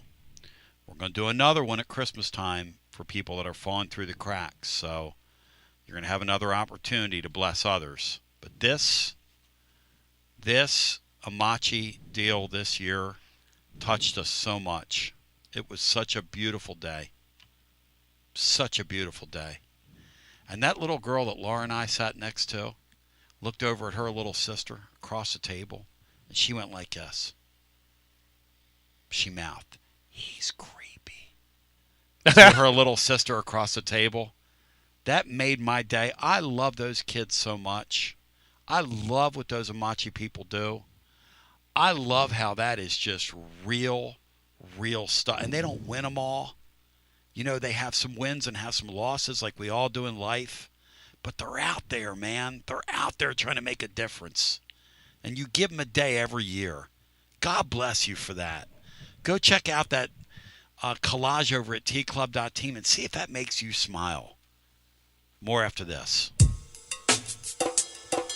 TB here for Cedar Bluff Plumbing, a live and local company that's been serving our area for over 32 years and counting because every customer counts, and I mean no job is too small. Cedar Bluff Plumbing just voted #1 by City View magazine because multiple plumbing experts are on call to serve all your plumbing needs. Chances are there'll be a plumber in your area when you call, and they won't send some salesman to your house. You're going to get a high character, trustworthy, highly trained plumber who will serve you. Not like some of these guys that look like they came off the set of America's Most Wanted. Cedar Bluff Plumbing is Basilio tested and approved and will go the extra mile for you because Chucky Mack is a servant of the people and my consigliere to the throne, celebrating over 32 years of serving living volunteers. Cedar Bluff Plumbing. Call 588-4448. That's 588-4448. Cedar Bluff Plumbing. College football fans, Chris Fowler here with the play call. This season, go for Dose with ice-cold, refreshing Dos Equis. It's more than a single play. It's a mindset. Think of it as a 2-point conversion for real life. Taking the risk, making the bold move. Whenever we get the chance to go big, we take it. On the field and off, always go for Dose with Dos Equis. Enjoy Dos Equis responsibly. Copyright 2024 Dos Equis Lager Especial Beer. Imported by Cervezas Mexicanas, White Plains, New York. Basilio here, and my friends at Carnes Motor Company started with a dream over a quarter century ago. I met Rob and Brian back when I still had hair, and they were working at a huge dealership in West Knoxville. But they told me back then they wanted to sell cars on their terms, and I wanted to do radio on my terms. Their terms, just like my terms, are ultimately your terms. In both cases, you're the winner. A Car Guru's National Award winner with a 5-star rating on all sites, just like our Vols. Everything about buying a car from Carnes Motor Company is no hassle. They specialize in high-quality pre-owned vehicles between the $5,000 to $25,000 range. And if you need to sell a car, they'll either buy your car or they'll help you sell it. Carnes Motor Company also has a top-notch service department. Therefore, every vehicle is rigorously inspected and serviced prior to delivery. So you're guaranteed to get a quality pre-owned vehicle every time. If you need a place for service, they've got you covered. Come be a part of the Carnes Motor Company family and tell them you heard about it from me. Online at carnesmotor.com, Oak Ridge Highway, 1 mile past the Carnes light. Carnes Motor Company. TB, I love you. It's incredible. It's been an incredible day. I want to remind you we're live Friday at Calhoun's on the River. And it's going to be, shall we say, utterly insane in your membrane down there as we get ready for what should be a spirited weekend. In the meantime, we're going to stay here and continue to chop it up. Chop it up. Where'd that saying come from? I don't know. I like it, though. The great William Pattison chops it up every day, and he makes it happen. And I love this guy. And he's up next on Fan Run Radio, followed by Dubsy and the Gang. Shout out to my man Bob Baskerville and the Bear. Until we meet again, I love you. Peace. 105.7 and AM 1340, WKGN Knoxville and W289CU Knoxville. Fan Run Radio. The Bears, the Bear, the Bear, the Bear. Oh, man.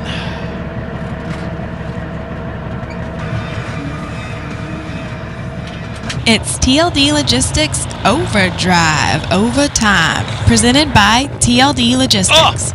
Online at tldlogistics.com. John, doesn't she have a great voice? She really does. And now let's go to the guys with today's edition of TLD Logistics Overdrive Overtime. She's never done a lick of voice work. Like, never. And I told her, I said, Connexio Kristen, I'm going to start throwing you voice work. That was 2 years ago, John. How many ads do you think she's done for me in 2 years? 27. Just another empty promise on the boulevard of broken dreams. But ain't that show business, Kristen? Ain't that show business? I looked right at her 2 years ago and I said, you got a great voice. I need to start using you. And you never did? Well, I mean, I'm well-intentioned. As we're back live on your TLD Logistics Overdrive. John, what are you giggling about over there? Oh, You're such a simpleton. I wonder.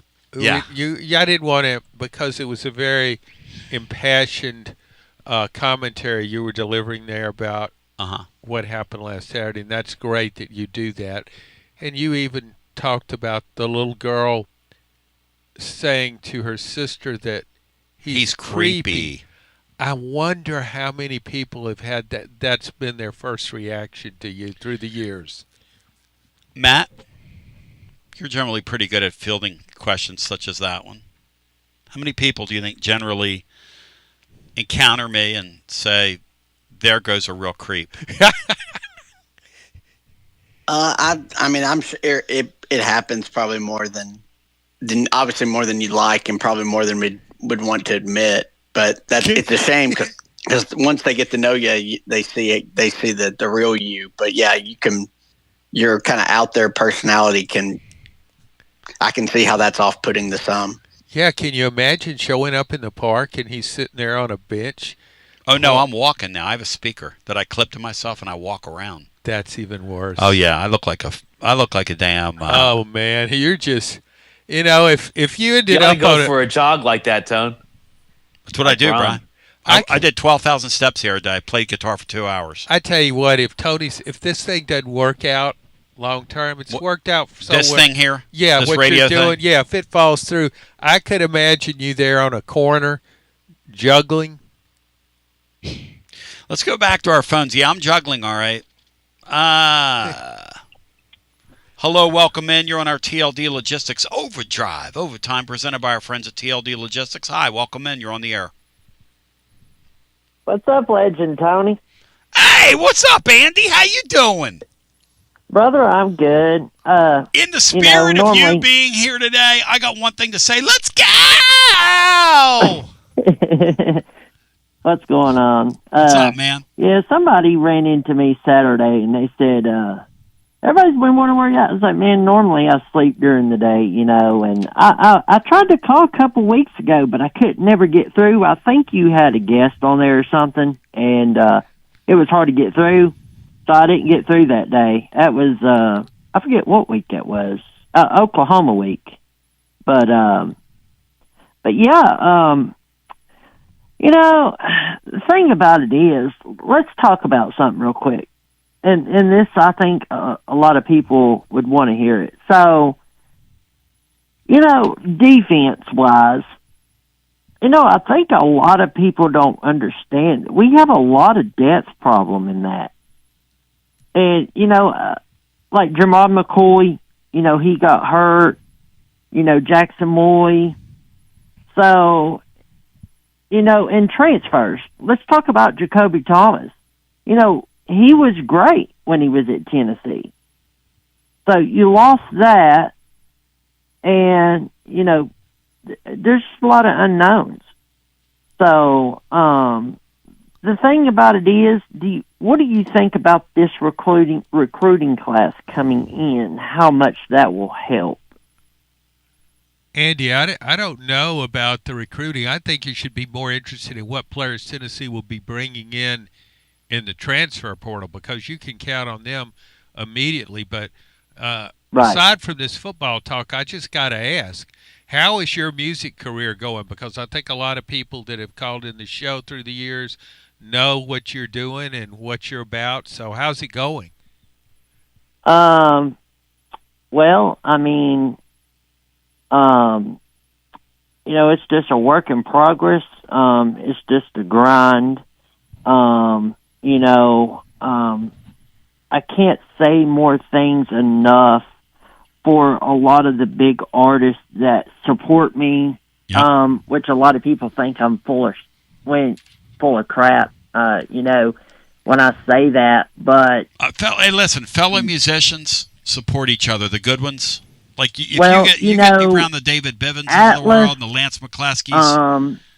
If a lot of people don't know who Atlas is, Luke Gone, that goes by Gone. Luke Gone. And Kalani the Beat, that has been running Upchurch's music producer for the past 2 albums, has been great. Kawani the what? Kawani the Beat. His name, he goes by Kalani. Okay. He's from Houston, Texas. Oh, that's cool. But Upchurch has flew him in this year alone like 4 times. Okay.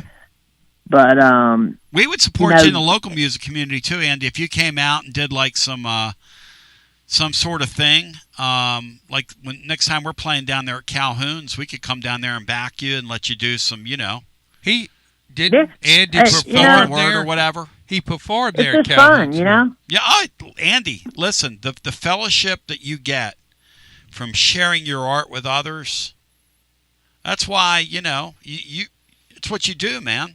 And I love it. Well, I got time for it, brother. You know that. I was talking to him. Who was it? It was last week. Vortex? Quartet Sap. He was the one that really got me thinking about starting what I started. And then the rest of the players, bought into it. And then the Vol parents found out about it, and they just absolutely love it. Like, they absolutely love it. I knew you were real dealing when you did that thing with Nico, and I know the Nico thing didn't work out. But when you were out there in Farragut, I will say this, and you were busting that rhyme with him, and he was back there, looking like Ali G or whatever, doing his thing. Well, his grandmother, she still checks up on me every She's in the once Carolinas. That's right. She's in the Carolinas. in a while. Yeah. Well, they move from between there and Texas. They live. She sometimes like they have two houses. That because they have so much family everywhere, they like to sometimes stay there. But people challenge you on that number. You said there's about 3,000 of them, right? That is no lie, dude. It's insane how big Nico's family is.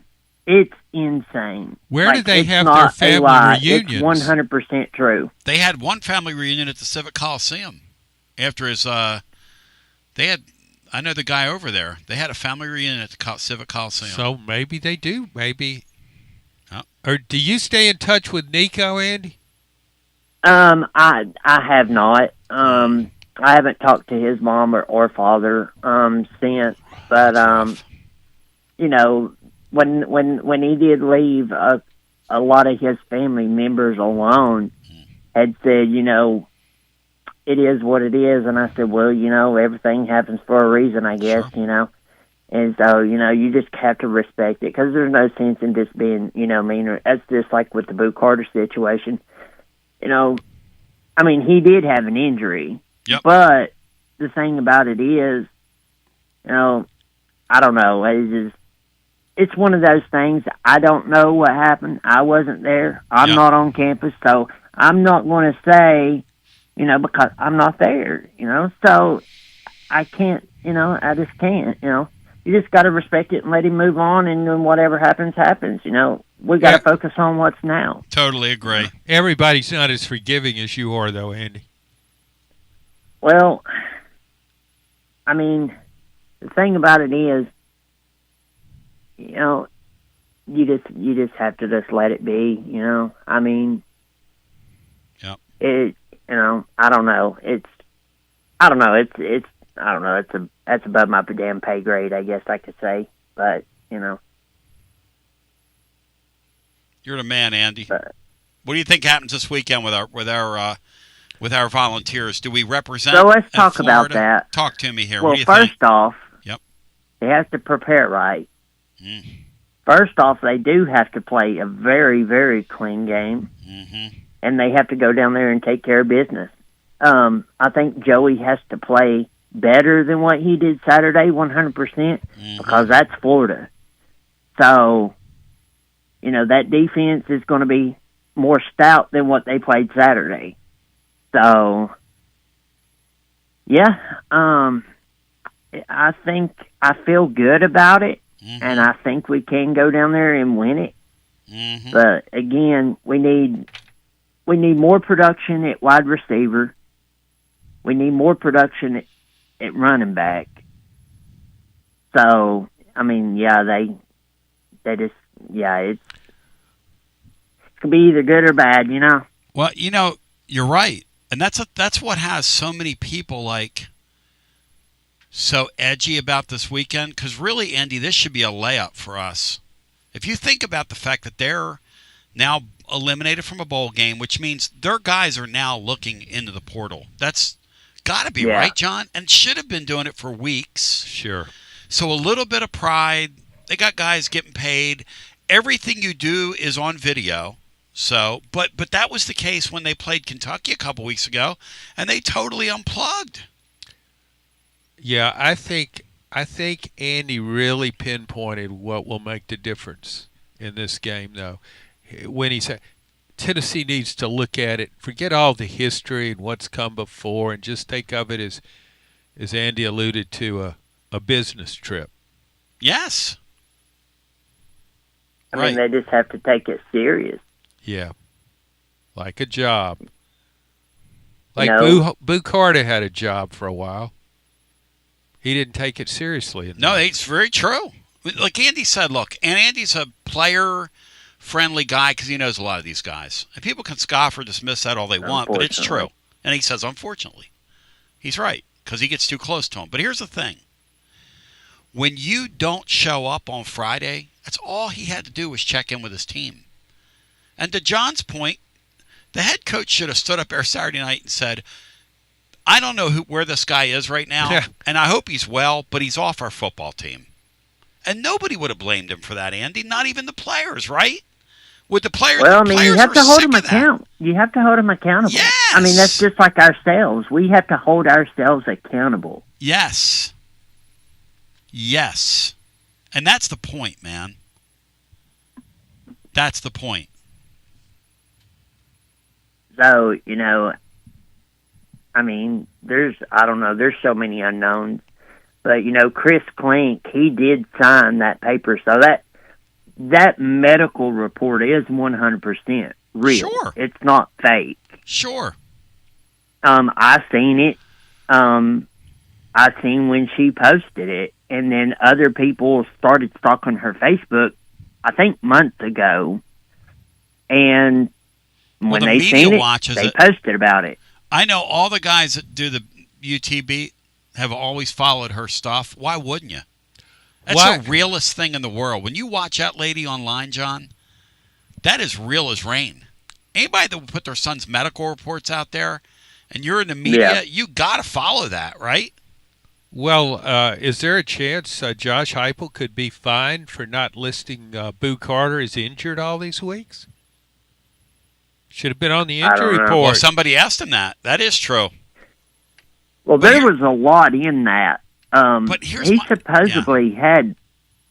I don't know if I read it correctly because I'm not a doctor, but I think there was 3 injuries. Here's the thing about MRIs, and I'm glad you brought that up.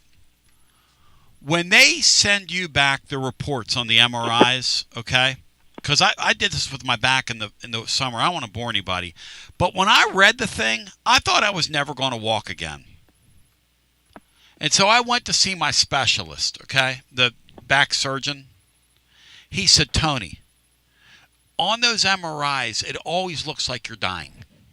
He said, you're a 58-year-old active man who has some narrowing in the curvature of your spine, and with some exercise, and you get on the floor, and you get on the ground, and you follow our plan, we're not going to have to cut on you. And I was like, oh, thank God. He said, when you read those MRIs, you literally think within 6 weeks I won't be walking. So for us as non-medical people to read like all the things going on with this kid, I guess my point is this. It's possible that people could have the MRI that Boo Carter has and still play football. There could be a shade of gray in there just to give Josh Heupel a little bit of grace in that. No, I'm being serious. Because those MRIs, John, the way they read can make it look so much worse than it is. How many guys on a football team, if you MRI them at the end of the year, are so beat up wherever on their body that it could look like that? He could have early onset narrowing of the spine. Anything. Yeah. Sure. That's going around. I'm not trying to be funny. I'm being serious. Really? I thought I was in big trouble, man, when I read my MRI. I was like, totally, seriously, Andy. Totally. I ain't never had one, so I don't know. Thank God. Yep. Well, you've been fortunate, Andy. Yeah. But no, it's good to talk to you guys. I hope y'all have a blessed day. Thank you, brother. Good talking to you. Yeah, you too, man. Man, it was good to hear from Andy. I haven't been on when Andy called in ages. Well, I'm glad he sounds really good. I hope his career's going well. Last time we had him on, he said a few things.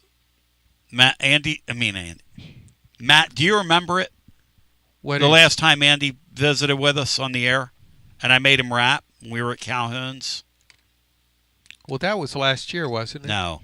2 years? Earlier. No, it was earlier this year. Early in the season, wasn't it? Yeah. I can't remember what he said. I remember there was a little bit of some questionable things said. So, well, yeah, I can't remember what they were. It was really loud down there. Is there something I can help you with? No. It was really loud down there. My phone's talking back to me now. What a damn circus. Is there something I can help you with? Go ahead and explain this. I want to hear it. So it was a total circus down there. Bino had his headphone on. I was eating my chicken salad. While you were doing the show, letting you were Andy eating? rap. Yeah, because my blood sugar dropped. I'm inappropriate. getting ready. Well, I eat in front of you down here. I know. I didn't in say the it extra was time appropriate. overtime. Yeah. Anyway, so what? Go ahead with the story.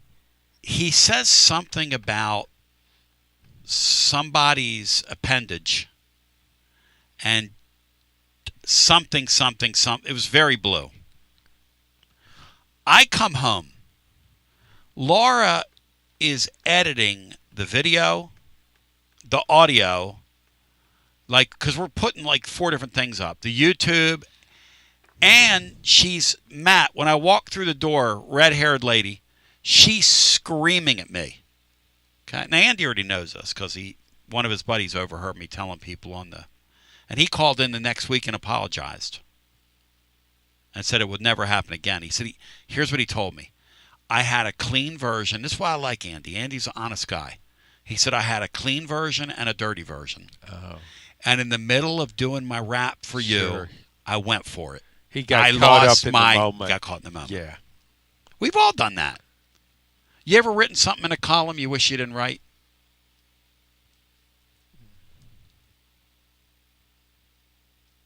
Interesting. Let's go back to the phones. I say things on here all the time. I go, why'd I say that? Well, yeah. Going for a cheap laugh, going for a cheap pop. You know what I mean? Oh, yeah. It's just really different with radio. Here's the thing, John. The question about yesterday, and I just want to ask you this. The media trying to pin Heupel down on Boo Carter's injury, okay? And why he wasn't on the injury report. What's the point? Because here's what I ask you. This is what I want to ask you. Boo Carter. What in the Boo world Carter, is that? not my ring. Boo Carter, not from an auction house. Boo Carter, not being on an injury report, okay, or whatever. Them fudging it. Does that have anything to do with anything? Does that affect gambling? Does that affect that? Because that's what that injury report's there for. Yeah, but I think it's a bigger picture because Tennessee has a huge fan base. Sure. And I think you owe it to your fan base to be candid sometimes and to tell them what's going on. And this thing with Boo Carter Saturday, the post-game press conference. Oh, that was bizarre. It was absurd. Yeah, it was absurd. He's off the team. Just say it. No, I agree with that. You're not. But the whole thing about the injury report that the media was trying to do that and play gotcha with our coach. Well, no. I don't get that. No, that's not what the media was trying to do. Sure, that's what they were doing. No, the media was trying to determine, was Boo Carter telling the truth when he said he was injured? That's what the media was trying to prove. Well, that's interesting. I haven't thought about that. Matt, how do you read that before we go back to our phones? Seems like they were playing gotcha with him. How do you read it, Matt? I wish Heupel was a little bit more transparent and open with the media and took it a little more serious, because I do think it's a way you can kind of speak to your fans some. And, he does need some PR training there. I think that it would help. Doesn't really affect anything on the field, but I don't know. They obviously, made a mistake bringing him back, but on the flip side, if you kick him off the team, we all know all season our secondary gets torched. Everybody would have said, you're right. Maybe we shouldn't have kicked Boo Carter off. So it obviously didn't work out. You gave the guy too many chances, but I don't know what all was on the injury stuff. The fact that his mom posts that is just kind of absurd anyway. And anything giving her attention's just kind of silly. But I don't think he's any more beat up than the majority of players at this point in the season. So I don't think he's – we've talked way too much about the backup star in our team. The guy was a total non-factor this year and never really checked in. Here's the thing about him. He left and he came back physically, but he was never mentally – engaged with this team. I believe they paid him, and nobody will know this, about $700,000. That's my number that I heard. Now here's the thing, John. Money well spent. How much money is he going to get in free agency this year? Who's going to want that on their team? It's a great question. Now, Akron might buy him a meal. He's a really talented guy. Is there a coach out Maybe there that would say, UMass. hey, is there a coach out there in high-level ball that would say, hey, I can rehab him? Or will they look at him and go, not worth fooling with? There's always going to be somebody that thinks he'll be different with me. I can motivate him. Sure. Yeah. Always. Only unserious programs are going to go after him. True. True. Let's go to our next call. Hi, welcome in. You're on our TLD Logistics Overdrive Overtime. Hey, guys, I got a question for y'all. Who's the number 2 team in the country right now? Ohio State. No, the number 2 team in the country right now. Oh, in my poll, it's Ohio State. Well, in the real poll. The Mine is college as football real as poll. it gets. I thought your poll was a real poll. It is a John. real That's poll. real insult. Okay. I mean, that's a real insult to John. Where's Vanderbilt ranked right now? Top 10, top 15? I don't know. Top 15.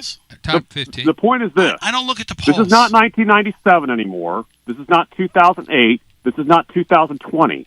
This is a totally different era.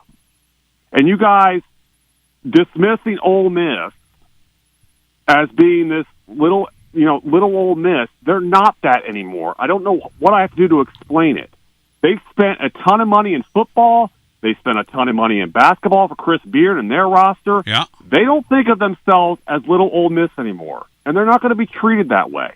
And they're not going to let a guy coach them in a playoff when he's going to a school in the conference. Your guy. Okay? That's Now, not are you going to happen. more a Kiffinite or are you more Ole Missite? You're showing me a... I love Kiffin. I wish he was our coach. Absolutely. I do. But you guys are dismissing Ole Miss like they're little Ole Miss. They're not. They've never done anything. What are you talking? Tony, We're back to this. Don't interrupt me. Tony, they have won more than we have in the last 5 years, in the last 10 years, and in the last 15 years. And they've been on major probation. So they have. They've won more than us. Period. Now let me get on to Tennessee. I'm cussing. This is an honest question. Go ahead. When the All SEC teams come out later this year, right? How many Tennessee players will be on it? I'll go first, and you guys could add to it. Brazel will be first team, I would think, right? Yes. Chris Brazel. Yes. Joseph will be first or second team, I would think. Yes. Right. Yes. Maybe Staley makes like a third team, and maybe Lance Hurd gets on there somewhere. And I think that's about it. Freshman deal. Who else would garner honors? Let me think here. None of our tight ends, even though the tight end room was pretty stout coming into the year. Kid could get like all freshmen. Who's that? I'm talking Perlotti. Parallel kid. All SEC. Yeah. Perlotti. Yeah. I mean, Deshaun Bishop might be a second or third team guy. Yeah. Third team. I mean, Aguilar maybe. Keelan Lacy and the Hardy kid from Missouri are your first team running back. Is Aguilar, Deshaun Matt, Bishop isn't even close. Is he a third team quarterback? Aguilar's not making any of those teams. Don't even go there. Please. Don't hate on him. Let's talk about it. No, but he's right.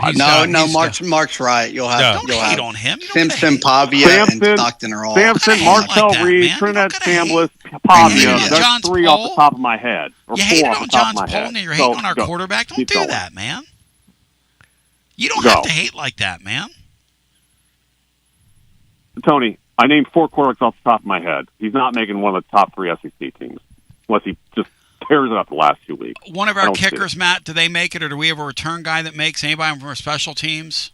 I don't think so. Boo Carter could make it as punt returner. Okay, so we're talking like 4 guys. 4 guys, 4 guys? Yeah. So that's my point here.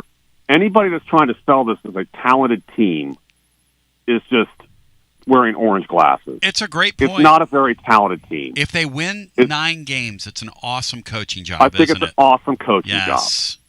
Now, here are the 2 things I want Heupel to do this offseason. If there is an opening on his staff, I want him to go out and hire somebody who's not anywhere close to his coaching tree. Somebody with a totally different perspective, preferably somebody who's been in an elite program who could come in and say, Josh, we had this situation here. This is how we handled it. Works for us. Something to give him some new eyes on things. That's the first thing I want him to do. And the second thing is, I want a I don't know about majority, but close to, I want the NIL money spent on the defensive side of the ball. He's good enough to scheme 28 points a game with Joey freaking Aguilar and, kind of some just jag running backs. Like, he's going to get you points. We need serious influx of talent on the defensive side of the ball. John, those are the two things I want him to do. What do you think of his 2 points? Do you think they're valid? Yeah, somewhat. I think you can benefit in that. In fact, that's what Bob Stoops did when Josh Heupel was an assistant coach at Oklahoma. He brought in somebody else, kicked Josh to the curb, and brought in somebody to give a fresh approach. Hey, Mark, while we're going through the Ole Miss's, how great and serious they are, how many playoff appearances does Lane Kiffin have? Well, one now. Same as us. Go on. How many does LSU have since 2019? 0. How many does Florida have since 2008? 0. How many? What's your point? How many SEC? It's not 2008 anymore, Tony. It's 2025. This is a totally different era. Vanderbilt is in the top 15 in the country. Indiana is number 2 in the country. Just because you were good before doesn't mean you're guaranteed to be good now. Don't forget about Texas Tech out there in Lubbock. Oh, stop it, John. No, Thank you. That's the new model of college football is Texas Tech. Y'all are acting like it's 1997. Don't BYU in there. It's not. But they wouldn't be. They would not be in a super conference. You know that. Oh, please, Tony, stop it. They're an SEC institution. Of course they would be. They're spending. They've got a $200 million athletic budget. If you redrew the league right now, you're telling me you would put Ole Miss and Mississippi State. You're telling me you would put Ole Miss and Mississippi State in a super league if you redrew I didn't say the league. Mississippi State. I said Ole Miss. You said Mississippi. I didn't say Mississippi State. Mississippi State doesn't have any money. Mark, Ole Miss has money. They've spent it. Is Mark an attorney? Or Mark, are you an attorney? No comment. Well, no, you come across as an attorney. You guys are acting like it's 1997. It's I'm 2025. I was just talking about how Ole Miss got all these players in the transfer portal. Yeah. We're talking about how they can't let Lane Kiffin coach in the playoffs. If it were John Summerall, given an example here, I don't know if Tulane's not going to make it. John Summerall's the leading guy at Auburn right now. Yep. Tulane would let him coach because it's good publicity for them. And it's good publicity for Auburn. Ole Miss and LSU and Florida are in the same league. It would make Ole Miss look incredibly weak. They wouldn't be able to raise money anymore because their booster base would say, well, you just got put in the cuck chair. Vandy Dandy doesn't like my super team league either. He says if it was just 35, no super league's going to be 35 teams. Sure it would be. It's what you would do. You'd have an NFL model. You'd have a 30, 35 team league, wouldn't you, John? Yeah, that's the super conference. It'd be about 30 teams. I mean, come on, guys. And I think what you would determine it... Would Vandy be in it, John? Would Vandy be in it? No, but you know what? Yeah. I think the determining factor should be how much money do you have? Can you play in this league? You got to have so much money. And so if Vanderbilt... Like bonded. You should be bonded, in other words. If country music stars get behind Vanderbilt football... Yeah. Then Vanderbilt can be in the Super Conference. That's what's going on now. Because I was visiting with the great CC Hoops, who's in the concert scene. He's getting ready to go out. He was just on tour with the guy that's the guy from Oklahoma that's a big Eagle fan, Zach Bryan. He was with him up in Michigan when they had that thing where John Mayer opened for him and they set the world record. Anyway, he told me, he said the amount of musicians that have jumped on that Vanderbilt bandwagon down there is... He's a Tennessee guy. He said it's sickening. The amount of money they got flown through the football program. They're going to stay on that? I mean, let's be real. They go 4, 5, and 7. Here's what you have to look at if you're a coach. Yep. And if you're Lane Kiffin. How sustainable, how much more can we go? How long can we sustain it? If he believes you can sustain it at Ole Miss, if you can compete with Ohio State, Texas A&M, you name it, Tennessee, LSU, then there's no point in leaving Ole Miss. If you believe you can sustain that. I don't disagree with you there. Okay. Because I don't know if it is sustainable at Ole Miss. Well, that's what Lane Kiffin's got to ask himself. And if he leaves, Lane wants to leave. Lane wants to go. Well, then the reason he wants to playoff. The reason he wants to go. He doesn't want to be sitting on his couch in Baton Rouge watching the team he built in the biggest stage in the sport. Because they're going to be a favorite in that first playoff game. Why wouldn't they just let him coach? They're Ole Miss. They're never going to get there again, man. Tony, you're not listening. You don't want to believe what I'm telling you, but it's the truth. You're not going to. That'd be like us letting our coach go to Alabama and we let him coach the playoff. Are you nuts? It's the same comp. They're not going to do that. They're not Tennessee. You're not listening. They're Ole Miss, man. Tony, you can be a little stubborn sometimes. He's the one that's being stubborn here. They're a nothing. They're a never was. And Tony, once again, they've got a better football record than we had the last 15 years, the last 10 years, and the last 5 years, and that's with them being on massive probation. If they are nothing, what are we? Well, they're a pimple on the left butt cheek of college football. That's what they are right now. What are we? And they're coming to a boil. What are we? Please answer me that. They are better than us the last 15 years. What are we? Mark, we've been around for 100-plus years. We've won banners, national titles. Yeah, Tony, that might as well have been 100 years ago. 1998 doesn't matter anymore. Our stadium is twice as large as theirs. They got a big stadium. Oh, my God. That's all we have, the 100,000-seat stadium. Wow. That's what you're hanging our hat on, because we got a big stadium. 68,000 at their stadium was a new record, Mark. Come on, you know better than that. No, I think, Mark, they got we got a big stadium. Oh, okay. You're a clown. Well, let Mark, I want to hear Mark's opinion on this. Mark, give me, we've mentioned a few schools already. Indiana, Texas Tech, Vanderbilt. Who are some more schools in the future that we should see that could be able to has been in a super conference? I mean, does Wisconsin get their act together because they've got a huge alumni base? I'll tell you who could do it. It's a massive school. Illinois is a massive school. Those Ivy League schools are a massive institution. They got 40,000, 50,000 undergrads at every one of them. Big alumni bases. Should be able to raise a lot of money. I think Wisconsin has no clue how to operate in NIL. That Penn University where my son went has $15 billion in endowment money. If they ever got interested in sports, I think they could have a little fun. How big's their stadium? It's about as big as that little shithole that Ole Miss plays in.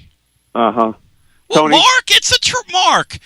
Tony, Mark, answer me this question. Mark, answer me this question. This isn't about your last 5 years, brah. Is it about the last 15? Because they've been better on us for 15 years. Hey, Mark. Lane Kiffin, Joe Strummer asked the question. I'm going to have you answer it. Should he stay or should he go now? What do you think he should do? I have no idea. Tony, I will share this with you. He calls you up and says, "Give me Tony, some advice." Can I share? I'll answer his question. Can I share something with you? Hit it. Neil McCready has covered everything. Who you He's covered love. Auburn. He's love covered him. Alabama. He's covered Ole Miss. I love him. He's covered Mike Price. He covered love you. him. Okay.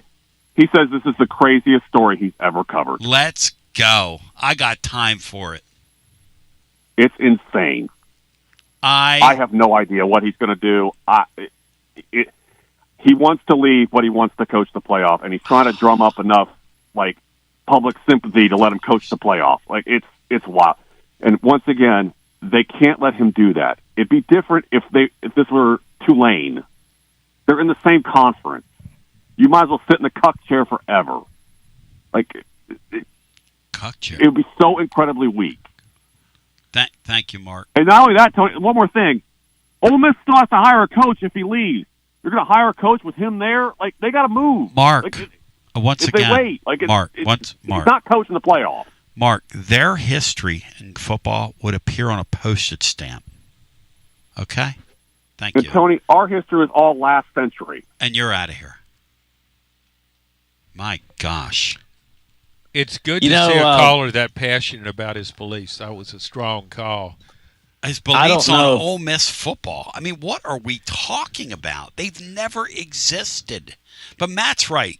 It's a shame that they're having their one great year, right? You know what it's like, Matt? It's like when Brian Kelly went undefeated at Cincinnati, and they went and played in the Sugar Bowl without him. Because that's what Ole Miss is. They're like Cincinnati. No offense to Ewad. And they wouldn't have had those great years without those coaches there, probably. Oh, and we're honest about it. There never was. When Lane leaves, they'll be back to being a never was. But what will happen with Alabama? I know it's not it was sort of a move up, but I mean, Alabama let Jeremy Pruitt coach in the playoffs when he took the Tennessee job, and they're in the same league, but that is a step up. Yeah, but he wasn't a head coach. Matt, what would you do seriously if you're Ole Miss? Let's have a real world talk here. Would you ultimatum him, Matt, or would you just admit the fact? Hey, Columbo, close your ears. Would you just admit the fact that you're Ole Miss and this is never going to happen again? No, I think a day or two after the Egg Bowl, they probably need to know whether he's staying or not. And if he's not, they have to figure out an interim coach and then start a coaching search. I don't think you can do that. Like that's why the timeline of all this, if they make the playoffs, I don't think he leaves. John, why couldn't you start a coaching search while he's still there? You could easily do that, right? Let him coach his team and have a coaching search. Yeah, you can do it. I think one thing how Ole Miss can sell it image-wise, make it about the players. We owe it to this team, with all they've done for us, for all they've done for the school, all they've done for the state. We owe it to them to give them the best chance possible to win a championship. And Coach Kiffin, we appreciate what he's done for us. We hate to lose him, but if he thinks this is the best move for him, his career and his family, then we wish him the best. But right now, we're all together. We're going to try and win the whole thing. That's how you sell it. Matt's right. It's sad. It's part of what, and people misunderstood Josh yesterday. It's part of what Josh was talking about yesterday. They've taken this sport and they've changed it so much that it's a great spectacle. It really is. It's a great spectacle now. But the parts of it that matter to certain people just aren't there anymore. That's what I talk about. The emotional attachment has waned. Yeah. If Mississippi State beats them and Kiffin decides to go, the committee could decide, well, without Kiffin, that's a draw. They're not a draw anymore, and just leave them out. Well, I don't think they use the term draw. They just say the same thing that they said about Florida State, which was really unfair the more I look back on that. Awful. Florida State won the ACC championship. They said no, but that was the team that had, what was his name, Jordan Travis as its quarterback. Okay, this is a team that Lane Kiffin's built. He's a great coach. It wouldn't be the same team. The team that Lane Kiffin built and is there coaching, that's a playoff team, but this team isn't. You know what that would have been like, John?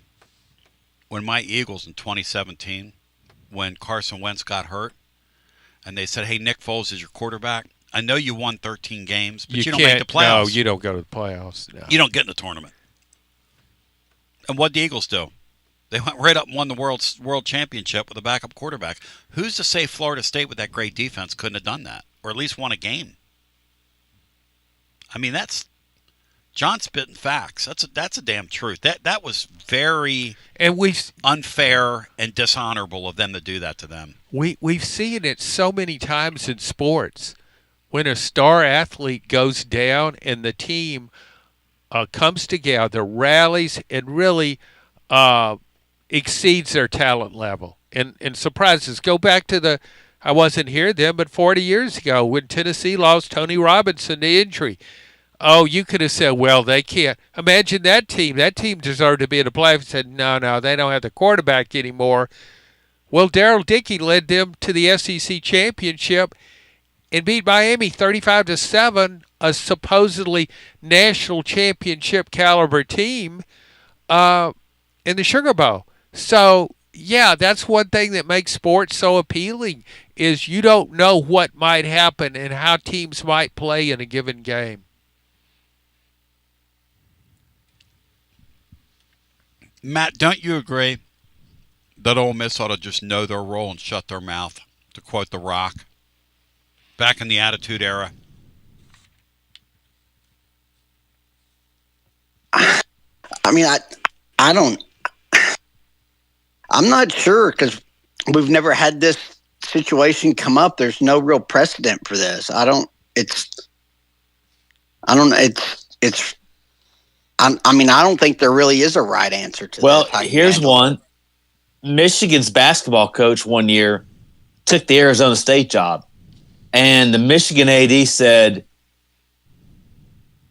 "You will not coach our team if you take another job." And he didn't, and the interim coach went out and won the national championship. Steve Fisher. And LSU had this situation. Les Miles, before the SEC championship game against Tennessee that year, had to come out and call a press conference and say, "I'm coaching my team today," because I believe his AD said, "If you take the Michigan job, you're not coaching in this game today." And they went on and won the national championship. And he was going to take the Michigan job if they weren't playing for the national title. He was absolutely going to take that job. Is that really true? Was he? Really I think so. Yeah, because he played there. Like that report came out prematurely, on Thursday of the Arkansas. I think they actually lost Arkansas that game, and then they backdoored their way to the title game after Tennessee gifted them that pick six in Atlanta. But no, I think if they weren't playing for the national title, he would have taken the Michigan job that year. If Ainge doesn't throw the pick six, he might have been Michigan's coach. If Mama had, we call her Papa. I mean, what does that mean? Hello and welcome into our next call. You think you just channeled your inner Andy there?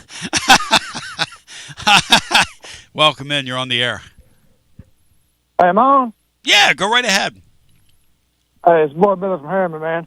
Hey, Billy from Harriman. Super core floor. The floor is the ceiling. Ceiling is the roof. You know what it is. I want to talk about the psychology of the human Vol fans, the living listener and the humble host. And first of all, about the NIL and Danny White and all the money stuff, it kind of reminds me of something one of America's great poets always once said, "Money doesn't talk, it swears." Bob Dylan, quote it. You know what I mean?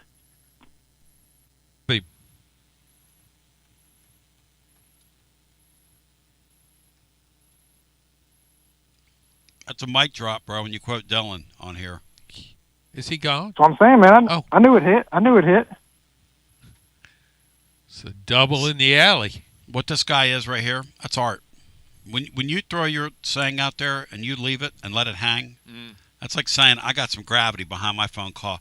If you'll notice, I had a nun who used to look at me and say, a nun, Catholic school. She used to say, "Let me tell you something, brother." She said, "Empty barrels make the most noise." A mark in the Lumbo. Laura came down here and told me to turn you down. I said, "I don't have him up." She said, "Well, why is it distorting?" I said, "Because he's an empty barrel and he's making the most noise." Whereas this caller, Billy from Harriman, is on here and he's breaking it down scientifically, quoting Dylan. And he's quoting Dylan, and what I like about it, he was so confident that he could just let it hang and not say anything, have dead air, and he knew you wouldn't cut him off. Most people you would have cut off, but when he hit that Dylan quote, you said, no, we got to keep this guy on. Well, and the backstory is I was in the middle of wolfing down one of my pizza wraps, and I didn't have the faculty to cut him off because I didn't have any air. Oh, okay. Well, that's different. But Billy Boy from Harriman, or what is it now? But Hey, man, you struggle with this like some other things, but it's Boy Billy. Boy Billy. 2 words, man. Boy Billy from Harriman. Okay. It's become like a It's all referendum good, on man. me today. I've been called creepy, perverted. Matt said that I'm arming, not disarming, but arming at first when you meet me. Hey, man, you call yourself a Muppet, so you bring some of it on yourself, A de-skinned Muppet. Yeah, Wonderful.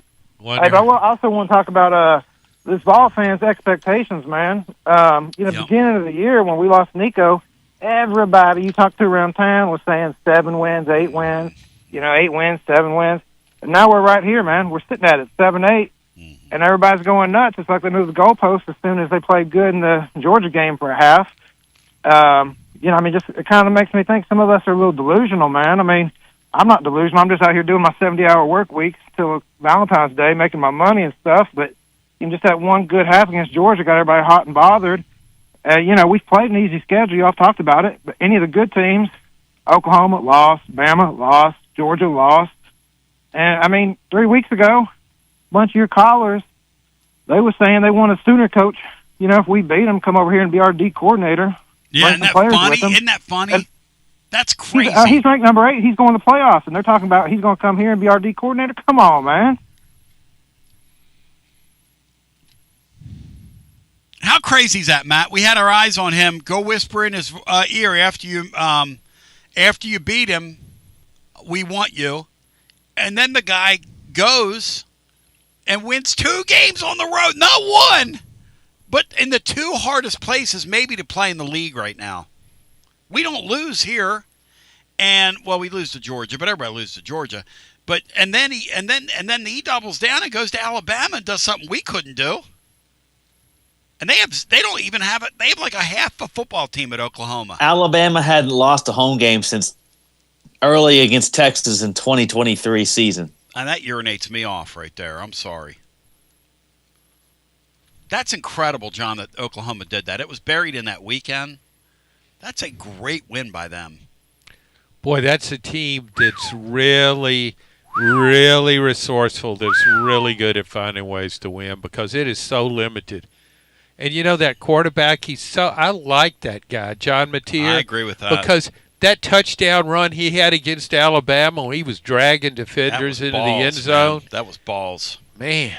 And Matt, the thing about them is I wouldn't want to line up against them in a playoff because if they got healthy and you gave them a month and they get this R. Mason Thomas guy back and that other lineman, goodness gracious, man. I might put R. Mason Thomas at running back. He's a bad man, dude. Billy Boy, you got anything else for us? Hey, switching it up on me again, man. Boy, Billy. All right, my last thing, man. Like that girl, I forget her name. I ain't been here that long. The one that was fired up, the Lady Vol fan says she's, that was went Leslie. to the game with her grandpa. Leslie. Yeah, Leslie. So she's ready to fight everybody, man. I like that kind of energy, man. I kind of like that. When it comes to being a Vol fan, all I got to say, man, is I'm here. I ain't hard to find. I ain't going nowhere. G to the B-O. Go Vols. Man. Your thoughts on Billy Boy? I don't know what his name is, but, man, he's a strong caller. And throwing that Dillon line out there. Oh, my gosh, man. And then he just let the mic fall. Hang out there in space. I thought you handled his call well, too. I love him. Yeah, you. We've had fun, man. I thought you did a nice job with Mark. I thought. Really? Yeah, I thought you brought out the best in him. Laura said stop it. She said stop it. DRVKRE said, Tony, you called me special earlier today. You are special. I think all the YouTube commenters are special. Everybody's special in their own right. No, those people are really special over on YouTube. By the way, Matt, the illiteracy level in today's show, the serious and then the illiteracy level. What do you think of today's show so far? That really interesting and delicate balance between serious and real, and we toe that line. Yes. We've really towed that line since the start of the show. Yeah, so totally illiterate today's show is. And very unique. And Mark, I want to say to you, Mark in Columbus, when I call you an imbecile, that's a term of endearment. But your belief that somehow Ole Miss has parity with Tennessee when it comes to weight in the sport, I'll just put I'm going to give you like a word picture. Two guys that coach at their various schools, okay? Fulmer and Tommy Tuberville. That's our program, the weight, and that's Ole Miss's program. Tommy Tuberville weighed how much, John, when he coached down there?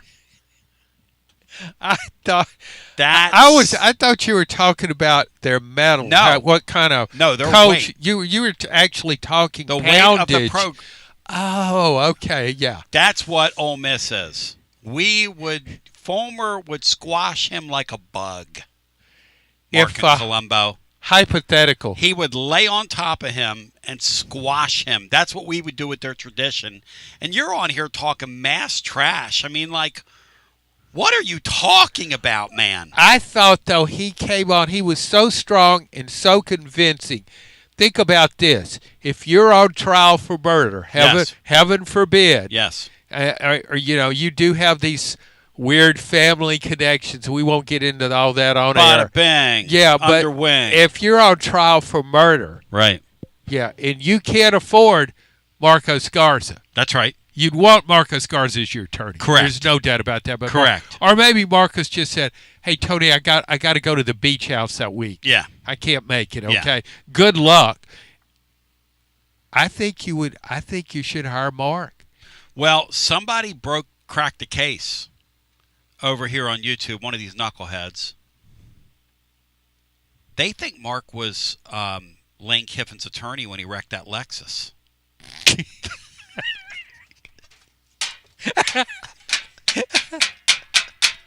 Over there on Paper Mill Drive.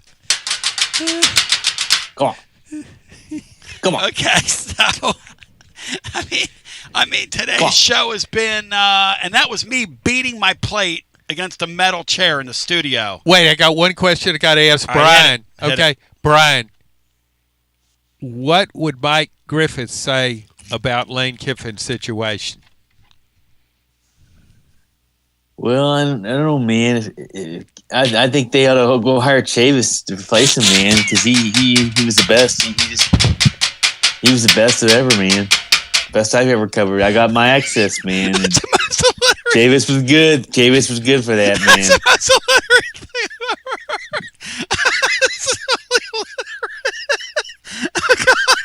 heard. My friends at VIP Play. Oh, Madonna. 2 games in the MAC tonight. MAC Attack. Maction. Maction action in the Paction faction. Go claim your VIP Play welcome bonus right now. You bet $20, and your first bet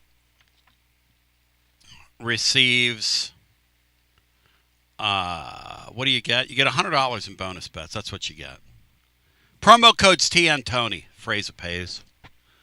And live always 200-plus leagues. There's some activity that I like tonight in the NBA and the NHL as well. I've been hitting it with the pucks this year. You know, Nashville Lee, you ought to start tailing me, bro, on the pucks. I ought to start tailing you on the college football tip. And you ought to start tailing me on the puck tip. Matt, do they still say that on that tip? Is that still a saying out there in the lexicon of love? I haven't heard that in a while, but you could certainly bring it back. 200 live always 200-plus leagues, numerous bet types, props, and options. Everybody gets treated like a VIP at VIP Play. Gambling problem, 800-889-9789, 21 and over and located in the state of Tennessee to place a bet. Brian Hartman came with a message of love and a message of hope today. Watson Brown will give us tomorrow, presented by our friends at Simpson's Meats, a message of love and a message of hope. Skew. For family or corporate gifting.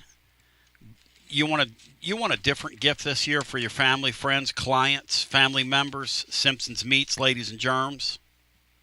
Whole tenderloins, standing rib roasts. Pre-orders now for Christmas and Thanksgiving. Don't compromise on the centerpiece for your family. Shop today. SimpsonsMeats.com. And it's unbelievable, Andy. Today's show has been John cueing Brian to do the Griff thing. How many people you think remember Griff in our? A lot of people. Mike's very prominent. He's on Paul Feinbaum all the time. He's covered Georgia for a number of years now. He's covered 3 big-time programs Michigan. in the SEC. Yeah, that's.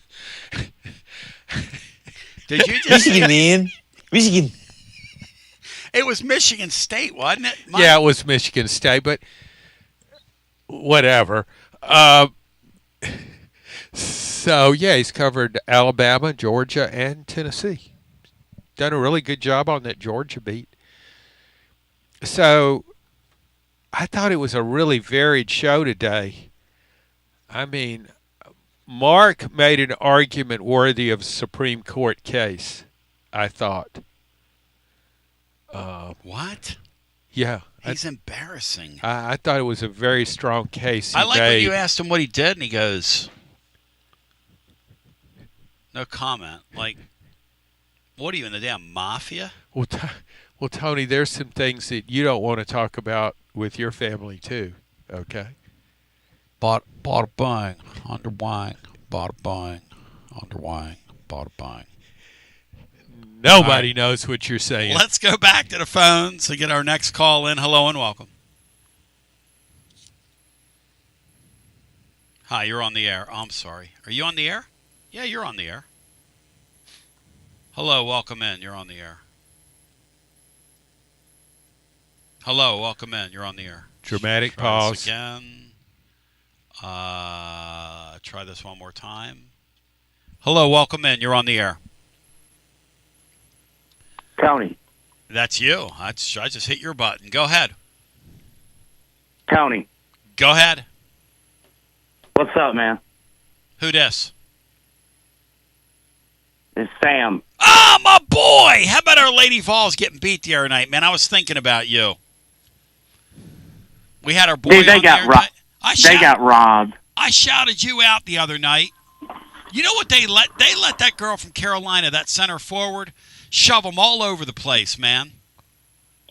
That urinated me off. That officiating was terrible in that game. Well, they got robbed. Yep. As far as seeding. Oh, you mean well, Brian was right. That North Carolina team went out there with a damn scowl on their face, and they were urinated off. But that one center forward, that one girl was just throwing players all over the place, and they weren't calling anything, Bri. They were right on seeding. They just were the opponent they sent in there. I don't think that was the wrong opponent to send in. Just the one opponent they really didn't want to face. Oh my gosh! With their history, you play that game later in the tournament. I mean, they didn't finish as strong down the stretch, but to make them play that team again, in the first game of the tournament, and what they did to the Memphis Tiger women's team, I mean, that is just horrendous. What'd they do to them? Yeah, they were undefeated, and they made them a 7 seed. Like, stupid. Did you watch any of it, John, Friday night, that Lady Voss soccer? No.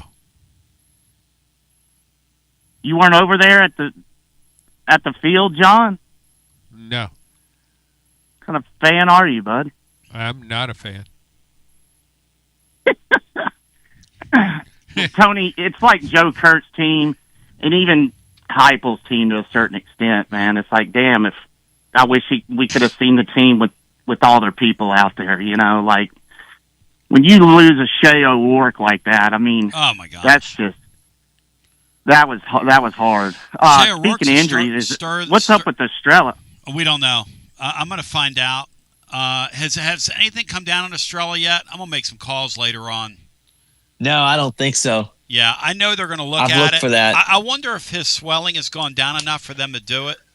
Because that looked like a pretty, at the very least, severe hyperextension is kind of the talk around it. And look, if it's a hyperextension of any kind of, especially for a guy like him, it's been a little injury prone. They're going to take it nice and slow with him, as well they should. Yeah. Fine player. Well, I mean, they've got enough. I mean, this team. Yep. I mean, I know it's early, but they look loaded and they look really good. No question. And we'll see. We'll see. Time will tell on that. Tony, what's the line in the Florida game? 3.5. 3.5. I think it's up to 4.5, 3 to 4. Yep. Balls. Balls are favored. Prohibitive favorite. I kind of checked out after that Oklahoma game pissed me off. You checked out? You? Well, nobody not checked checks out. But we had to have that game, man. And we, now look at Oklahoma. They came back and beat Bama. So, they're legit this year. Oh, that would I didn't think Venables had it in him, but it looks like he might have figured some stuff out maybe, and he's gonna stay there because that was the talk at the beginning of the year. I thought he'd be out at the end of this year. You know what's crazy, John? Is how close all these games are. Like yesterday, I went on a rant about how our fan base drives me nuts when they talk about how close our games have been.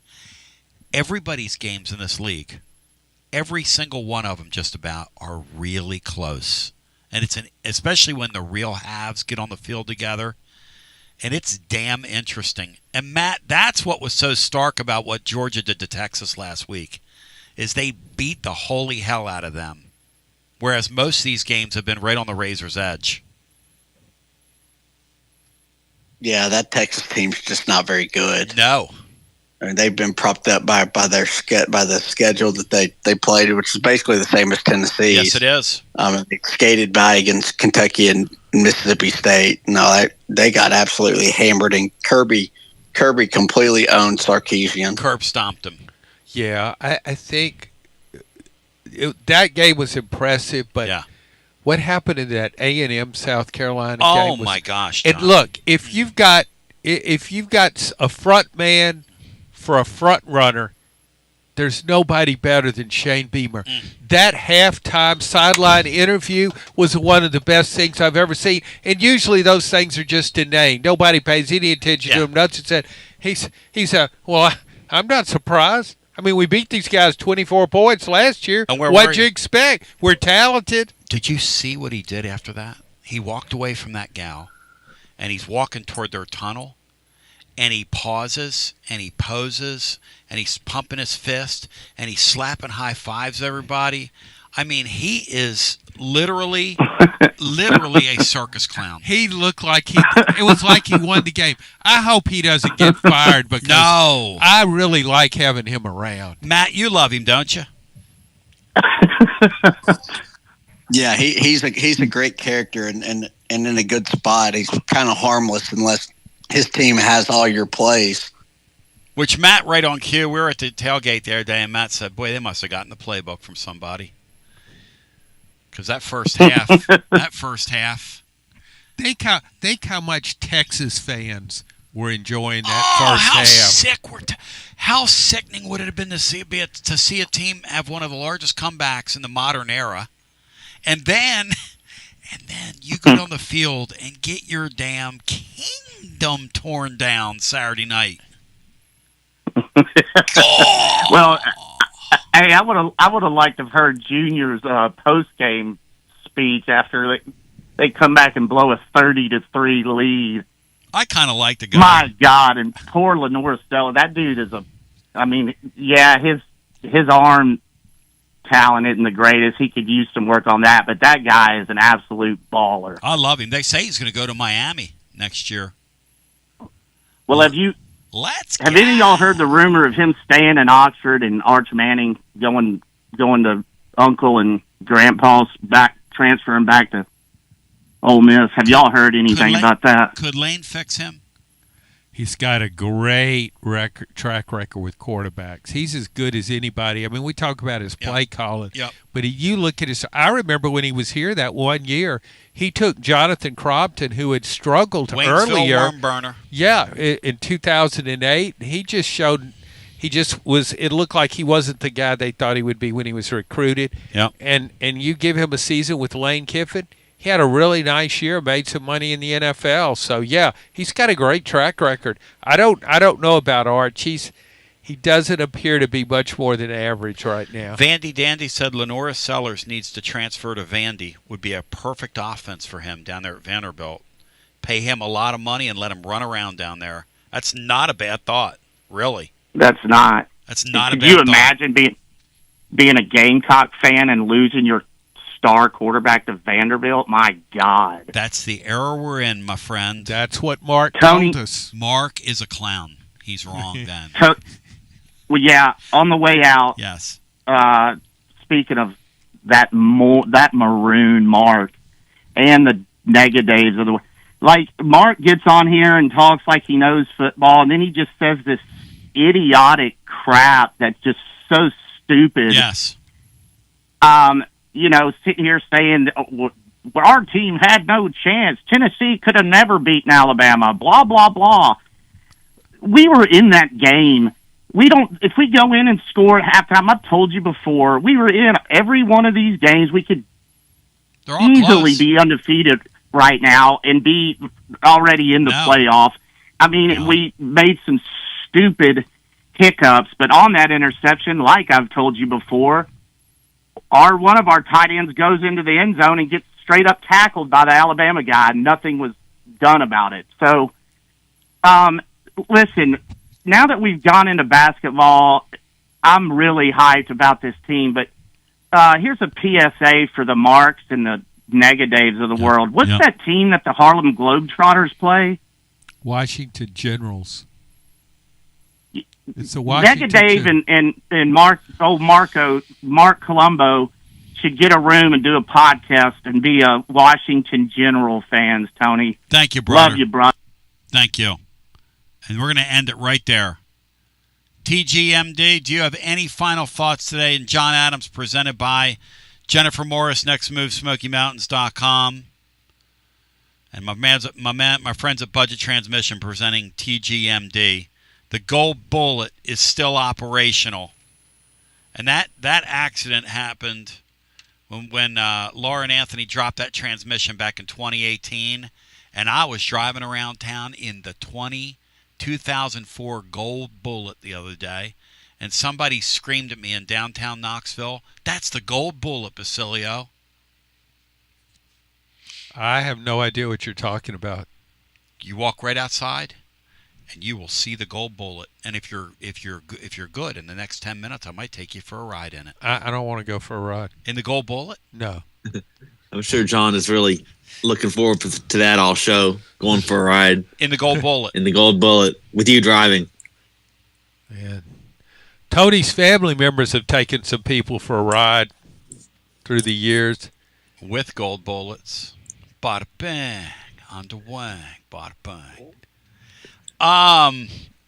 Why do you keep bringing up this mafia stuff today? Why are you so hip to it?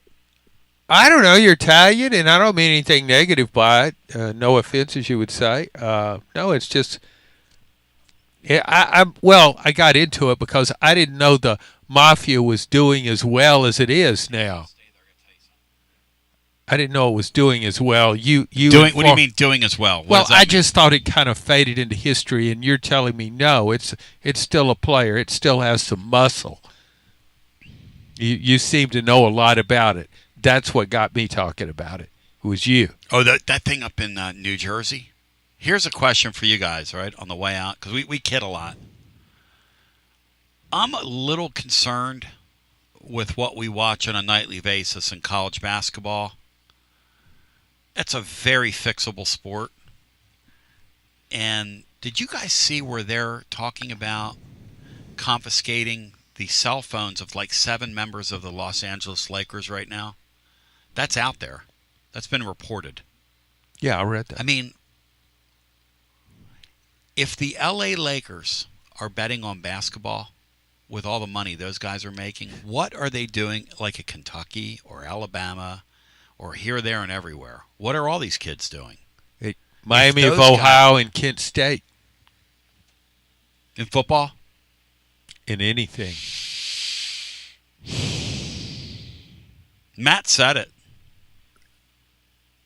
UMass, and imagine what they're doing at Biblical Studies. You think they're betting on games down there?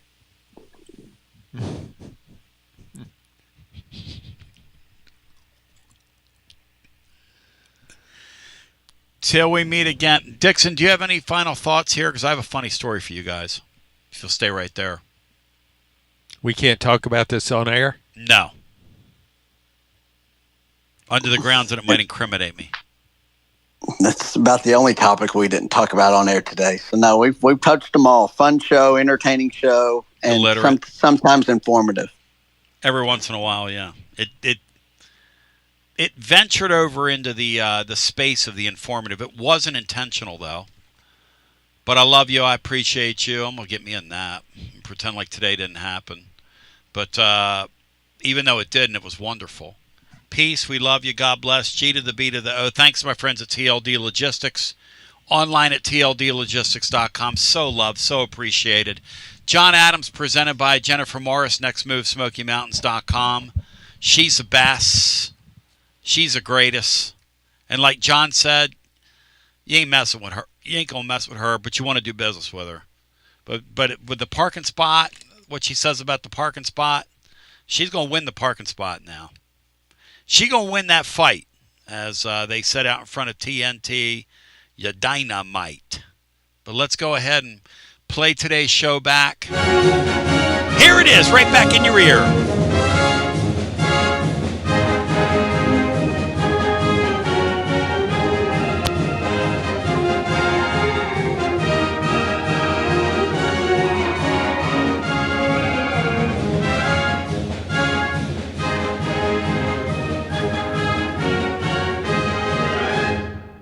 You found TonyBasilio.com, home of the Tony Basilio Show. In just a few minutes, we'll be right with you with another award-winning, action-packed edition of your Tony Basilio Show.